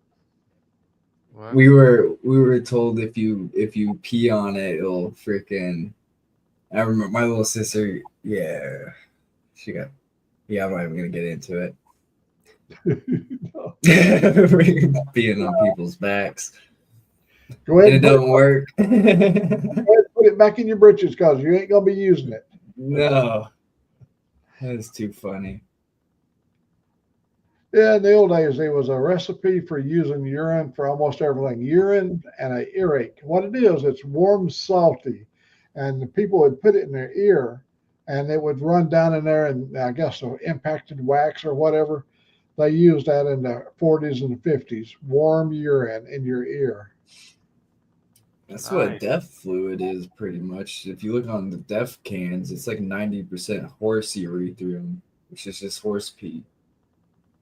Yeah. Yeah. That's what they call that stuff in them diesel engines. Them modern day diesels got that big long cylinder under the car. It's like a horse urine. It's a container that injects it into the exhaust system to clean the diesel up. Yeah, the DEF, the Yeah. DEF. Yeah. Mhm. Yeah. It's like, yeah, that's like 90% horse urethrum or whatever they call it. I smelt it too. I was like, this is like horse pee. And I looked on the ingredients. I was like, yeah, it's freaking horse piss. 90% horse piss in this thing. A little bit of blue number 34 dye. I was at some truck stop somewhere over on I-40, and I drove over 6 hours, hadn't been to the bathroom, and I needed to go. So I trotted in there. I don't get around good because of my neuropathy, so I have to be careful on them slippery floors. So I got myself up to the little urinal, and the guy next to it come in behind me. I saw his shadow. He was pretty immense. And I was trying to get the stream going, I had to relax to get my stream going. This guy sounded like a horse pissing over. I went, oh my God. If I'd have been when I was young, it was probably out of the way, filled full of beer, Yeah. Oh, man. Yeah. Angelique, she learned about, being able to hold it for a long period of time. She done really good on the trip. I can usually go about 6 hours without having to stop. That's pretty good. That's pretty good. We did it Yeah. like Mustang, and you have to stop more often than that Mustang because you only got a 15-gallon tank, Yeah. I remember I had a little Mustang one time. But I was with my ex-wife, and you ever been on Napa Valley Road when you're coming in from San Francisco side and you take Napa and there's like no gas stations anywhere? Mendocino and Napa. I've been that whole route, yes. Yeah. We got stopped in back-to-back traffic for like 4 or 5 hours. So I made her had to pee in a bottle, and she missed and peed on my brand new seats pretty much. And I was like, man, this sucks. I should have stopped. I had to be on the Beltway up in Washington, D.C., and I just I was in my big rig, and I just lowered the seat down and got my jug over there, and I was looking around just like, nothing. Got my job done right there on the Beltway. That's what I liked about ranching. You just drop draws anywhere and go. Just turn around. And then you have to be in public. I can't be peeing. Yeah, we was up at Mariposa. That's the gateway to the Yosemite, and we was up there, and they had these hundreds. We was on horseback. We was riding fence, and they had these. Probably millions of these groundhog holes. Yeah. And them animals would come up, and they'd stand up on the side of that little hole, and they would stand like little statues and watching us. That little head would turn everywhere we moved, And for the first day out, I shot so many of my 22 pistol. I just it's a terrible thing. Dude, yeah. You always worried about stepping in one of those holes, you know, with your horse. Yeah, they'll freaking break the ankle. That was probably one of the best paying jobs I ever had. Probably the most money I made. There was this lady who owns one of the ranches down here, and she was paying me $30 an hour to shoot groundhogs for 9 hours a day, and she'd bring me food. I was making good money. You know, I made more money when I was like 14, 15 than I freaking do now. I was like, oh man. So that was a livable wage. Yeah. $30 an hour. Like, yeah, that's what's up. I had a nice little 22 pistol. It was so accurate, you know, it didn't make much noise, and it was just one You shot. can't go wrong. Can't go wrong with a 22 pistol. Especially like a nice little revolver when you could get snake shot in them, and you could just get magnum rounds. It's like they're good. It's a good tool. I used to shoot ruffled grouse while they were sitting up in the trees, and they'll sit there and they'll bob their head up and down, and I will just wait. And when that head would go up and down, when that head stopped, I would pop his head. That would be the end of that. You didn't want to shoot the body because it ruined the meat, but you just wait for that head to quit bobbing up and down, and when it stopped, it was it. Now we ate those ruffled grouse are good eating, man. I believe it. I used to fry it like you'd fry chicken with flour and black pepper and everything. And all that flour, brown flour down the bottom of the skillet, I would take, and instead of putting water after the flour brown, I would put red port wine in there and bring all that gravy up off the bottom. Oh, you talking about good. That red wine gravy on ruffled grouse. It's simple, it's easy, but it's like nowadays that would be considered like real fine dining. Dove breasts. I like dove breasts too. They're little, but I shot pheasant too. We used to up in Washington, we had what's called the Chinese pheasant. And so one time I was driving my big rig out in the field. They was loading me up with sugar beets. And I saw this big, beautiful pheasant out there. So I just get down out of the rig, and I stayed under you know how the lights are sitting up high on the, I went up and I grabbed that damn pheasant. Oh, that son of a bitch clawed me. He pecked me. I had to let go of him because he damn tore me up. And feet are like razor blades. yeah, they are. Yeah, they are. I caught a big jackrabbit like that one time too, buddy. And I mean, them hind legs were just shredding me. Jackrabbits, dude, they're fast out here, and they're pretty good at running. Like freaking, their ears popped up. I barely made a move, and I'm like, oh man, I am not gonna be able to shoot that thing.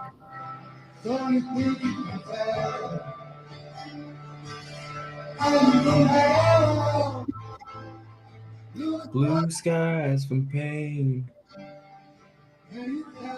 Some guy just walked into a mall with a guitar and sat down and started playing this.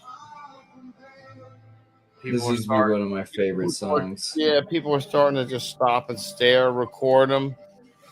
There's other people with guitars starting to come out of nowhere and play with them and shit. It's great. That's amazing, man. You'll find when you go up in British Columbia, Vancouver especially, in the summertime, they have all these musicians that come from all parts of the world, and they're street performers. Oh, well, what do they call it? Busking or something like that. It's where you throw a little bit of money in the hat and everything. Oh, there's some great talent out there. Busking, yeah, that was it. Busking. I bought quite a few CDs up there I bought a CD from this Indian group out of South America. They played the pan flute, you know. Oh, they were good. There were like 4 of them, and they could do American Western music, you know, with that pan flute. It sounded, you could almost hear the eagles flying overhead. I wish I was good enough to go busking and make just a little bit of money. You know, nice. Australia does that.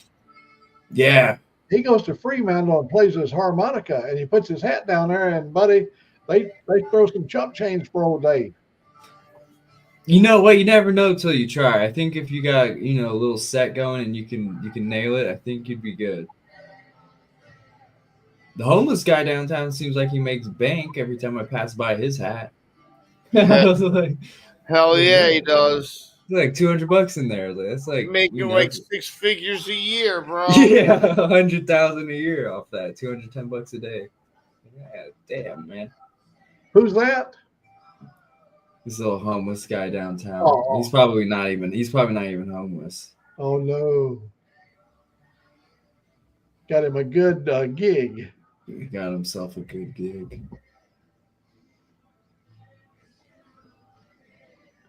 I still got to figure out where we're going to ride tomorrow. I'm thinking maybe Nakalulu, but see, you have to look at the weather. Where we live here in Alabama, it may be really good here in 2-3 counties around me, but you get over on the east side, rolling out those hills of Chattanooga, you might have rain.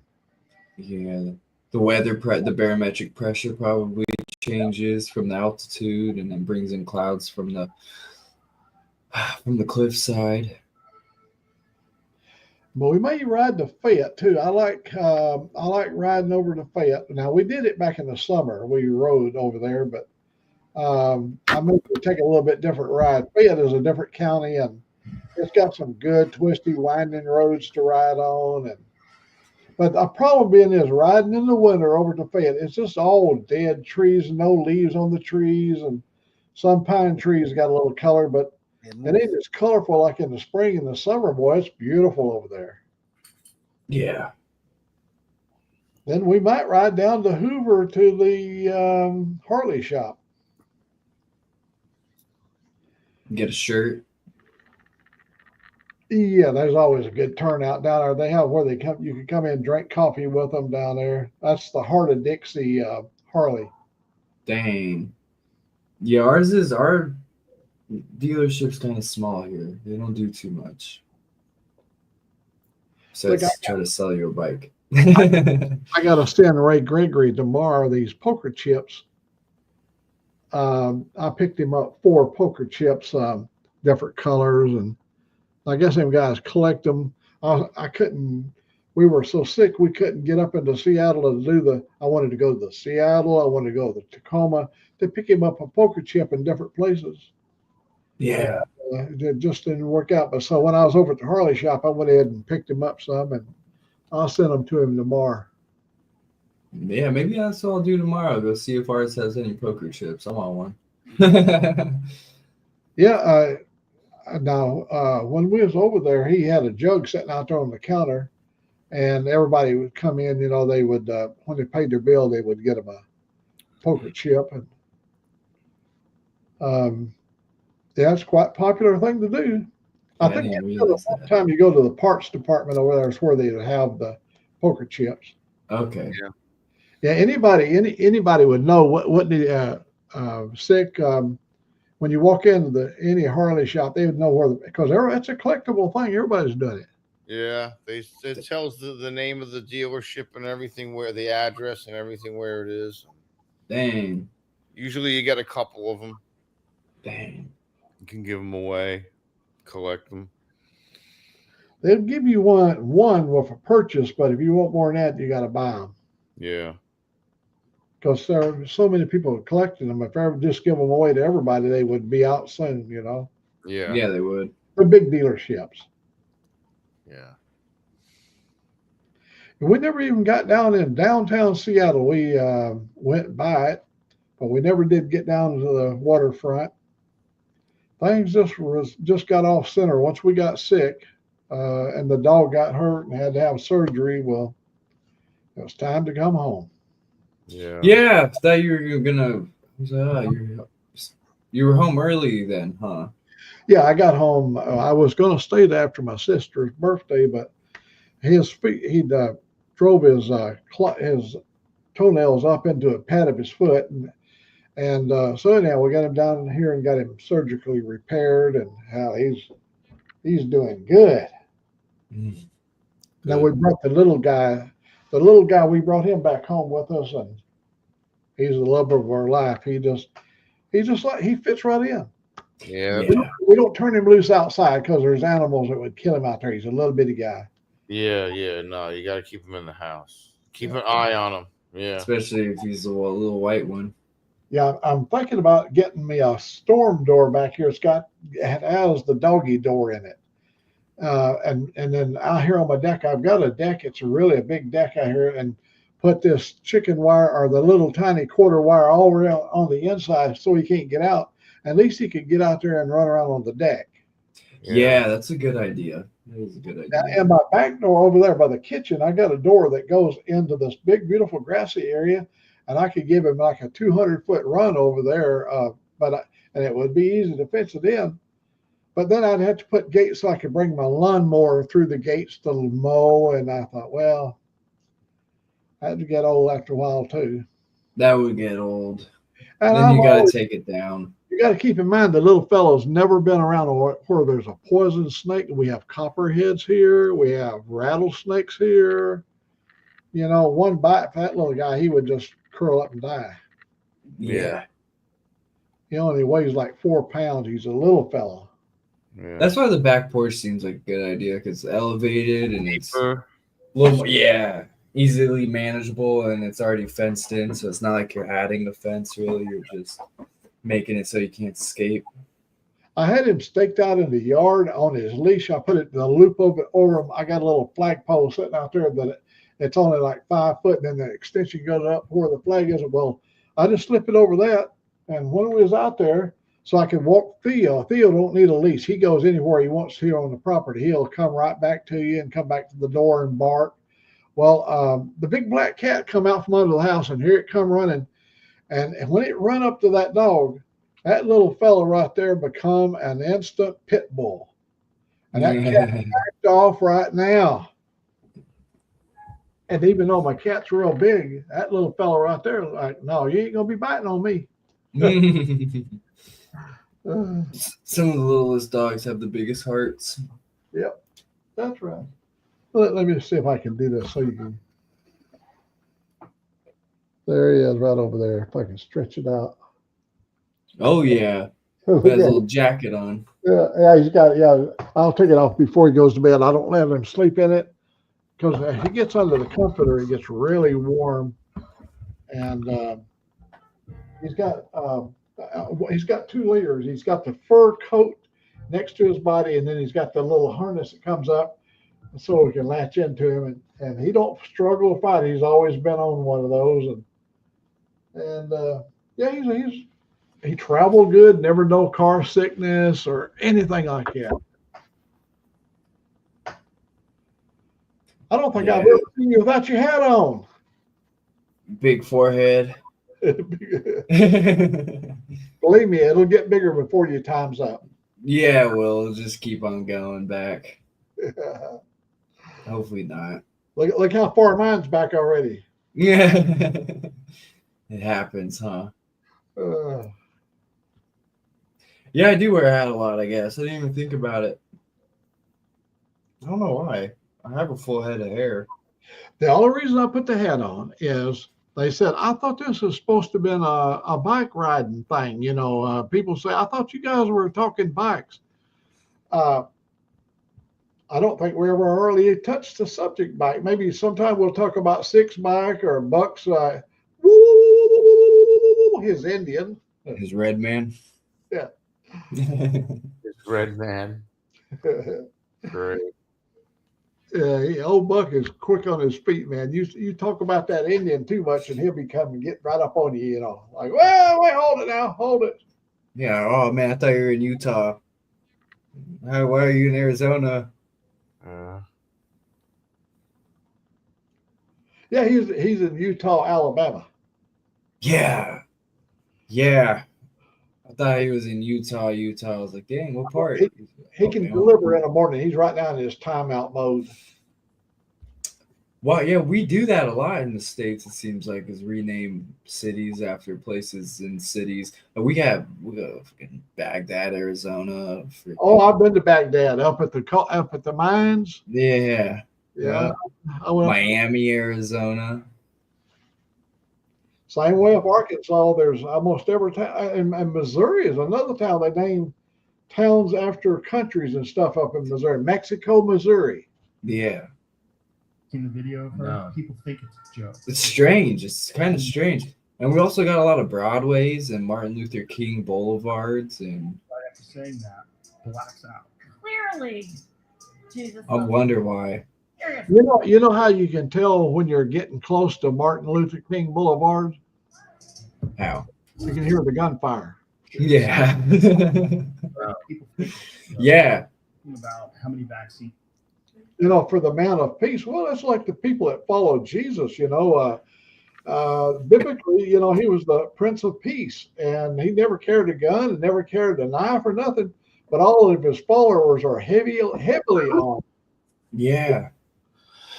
That's why I always think some of the stuff's rigged, because, or the way they section stuff off and rename the roads, and there's always violence on certain roads that should be peaceful, and then there's, you know, I'm like, I don't know, I strange. think where I really got ticked off is when we had Cape Canaveral. It was always Cape Canaveral until Kennedy was killed, and they called it Cape Kennedy.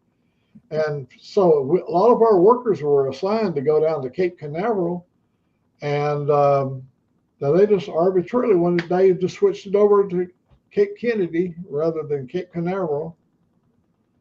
I guess it's paying respect, but I don't know. What about all the people that live there? Are they like, whoa, did I have a say-so in this? I don't know.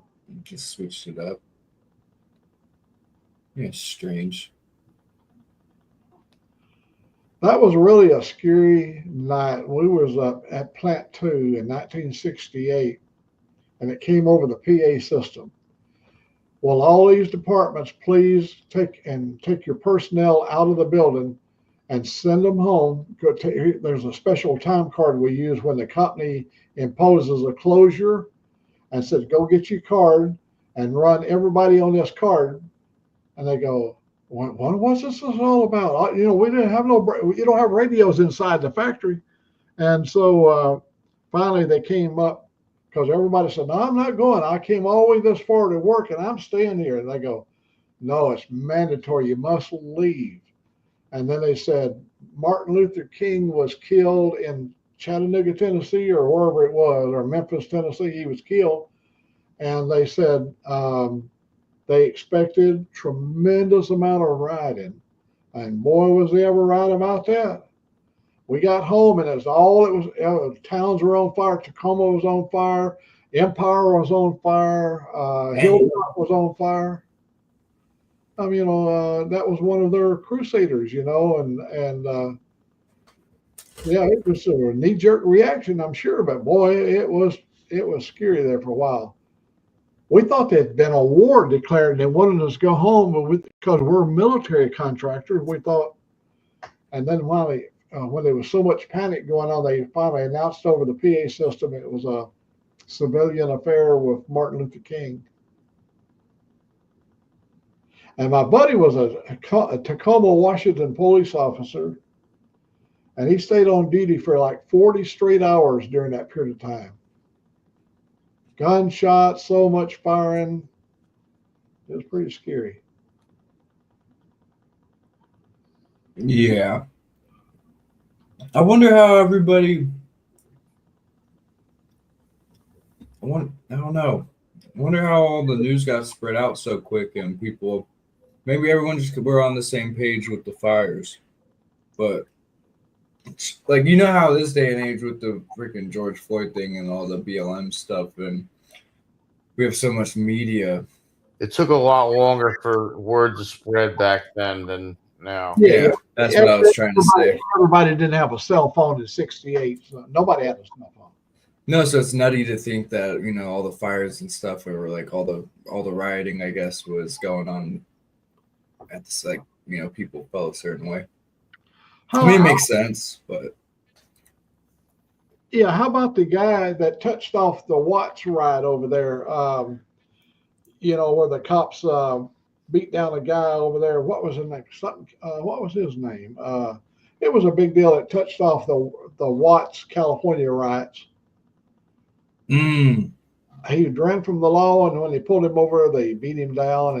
And it, you remember the famous saying was, "Why can't we just all get along?" Yeah. You remember who that was, Sick? Who? The guy over at Watts that touched off the Watts riot when the cops beat down this black guy he was running from the law. They kind of chased him down, and Rodney King. Rodney King. That's it. Yeah. The riots began due to the arrest of Marquette Fry, Los Angeles. Watts riots. That was pretty big, buddy. We lived out on the West Coast there, and it was pretty serious. They drug a trucker out there and killed him. And Dang. Yeah, history repeats itself, I guess. well, we're hoping all that stuff is behind us. We got Christmas coming up. Yeah, seriously. Some changes all over the place with the thing with Syria. And, that was a change. Let's just hope that 2025 is going to be a really good year for the world. I ain't just talking about America. I'm talking about for the world, because the world needs a breath of fresh air. The world needs a break. Everybody's just been going, fighting. Yep. Spending too much, not spending enough, not building enough wealth for themselves. Yeah. Blowing each other up. Like, yeah, maybe we should all take a year off. I watched the deal last night. A gunman went into a Walmart store, and I can't remember the name of the town. He shot quite a few people before he took his own life, but the lady was talking on the 911. Her mother was shot in the head with an M16, and she made it all the way out in the parking lot, and she expired, I believe, in the parking lot. But she was talking. You could hear her voice. She was still talking, and she was worried about her daughter being harmed, but she's the one that had the bullet in her head. So, and the guy was just indiscriminately shooting, and he blew his brains out. That's crazy. I know. Here right at Christmas time. Yeah, people have been going nuts. People go nuts this time of year. I don't know. They say, well, it was because of this and because of that. But hell, if you're crazy, you're going to do that kind of stuff anyhow. Crazy people do stuff. Yeah. Yeah, they do. I've never crossed that line. I've been angry before, but I would never think about doing something like that. It's just alien thought, I've carried never. all my life, and I've been around guns. I couldn't imagine that would be anything that would trigger me to act that way. Yeah. Towards everybody, like, what are you so mad about? What do you like? What is something? There has to be something seriously, deep-rootedly wrong for someone to snap like that. Yeah, I don't know it's hard to explain. People come from good families, and then all of a sudden just snap. I go, that's hard to believe. You think someone would have spotted something going on. And we've seen people, I thought to myself, now that guy right there is going to kill somebody sometime, but it never did happen. He always reeled it in. But a lot of them people, there was not a clue that was something going wrong. I think people's long form thinking or thinking about the bigger picture, I think those skills are being less and less developed because everything's super quick gratitude. Like quick satisfactions, and they're not gaining the torque, freaking, they're not gaining. I don't know what they're not gaining. I couldn't tell you actually. They don't have the patience, or they don't have the mental capacity to think everything through, and then they just Think through, yeah. I don't know. Well, guys, we've been at it for 3 hours and 44 minutes, and it's a little after midnight here. I know it ain't for you there, Desert, but Sick is down there at 1 o'clock already. Yeah, 11. Yeah, 11 for you out there. It's that time. And I think I don't know. tomorrow we're going to go for a ride, but I don't know where yet. And I really want to look on. I like to ride at different places where, when you're showing somebody the area, but there's nothing you can see now. The trees are all bare and it's dull and gray, unless you get a lot of blue sky. Now, it don't show tomorrow to be on a blue sky day. It shows to be overcast, but 69 degrees. Good riding. Somewhere with water. Yep. That's always something to see. Yep. We got Smith Lake up here above me. It's only 19 miles away, but there's 500 miles of shoreline around Smith Lake. It's really pretty water, deep water, up to 700 feet deep in that lake. This is a big lake, 500 miles worth of shoreline. That's a huge lake. Yeah, there's a dam that all these little foothills up here, all that water backed up on what's called the Sipsey River. And here's the deal. Back in the 50s, when they started building this dam, they're talking about it would be 2 or 3 years for the dam to finally come up to the water level. So they wasn't rushing about getting people out of the little towns. It came a historical record 24 inches of rain in 24 hours, 1 inch per hour, from a hurricane that stalled, and the damn thing rose so fast there was people fleeing because it just kept rising higher and higher. But it filled up, and it's been flowing good ever since. But it filled in no time. They was thinking about years before it'd be completely up. And then we went through a drought. We had like a 10-year drought down here, and the water dropped, like, Lake Mead. Yeah. It dropped really down. And now it's all back up full again. And so we might go up there, because I'd like to see the Christmas. We're going to be going up in the daytime, but a lot of time there's Christmas decorations in the yards of those beautiful homes up there. That's where a lot of nice homes. And we just might go look at the Christmas lights tomorrow. Make a video of it. And It'll be a good time. well, let me say good night to you fellows. We'll see y'all sometime tomorrow. We'll post a video. And I guess did you see my little short where the motorcycles follow me? Yes, that was great. I love that. Yeah, I shared it. Angelique did not know what I was doing, Yeah. And when she picked up on what I was doing, when I told her to roll the window down and scream at the guy behind me, of course, I wish I'd have turned the headlights of the bike on, and that way you wouldn't be able to see the tailgate behind it, but it was just a lot of fun. That was fun, though. Did you know there's people actually believed it was? One guy said, "You ought to slam the brakes on them," Yeah. Yeah. All right, guys. Well, good night. Thank you for being here. It looks like the number is 5, and whoever else is in here between the 3 of us here will.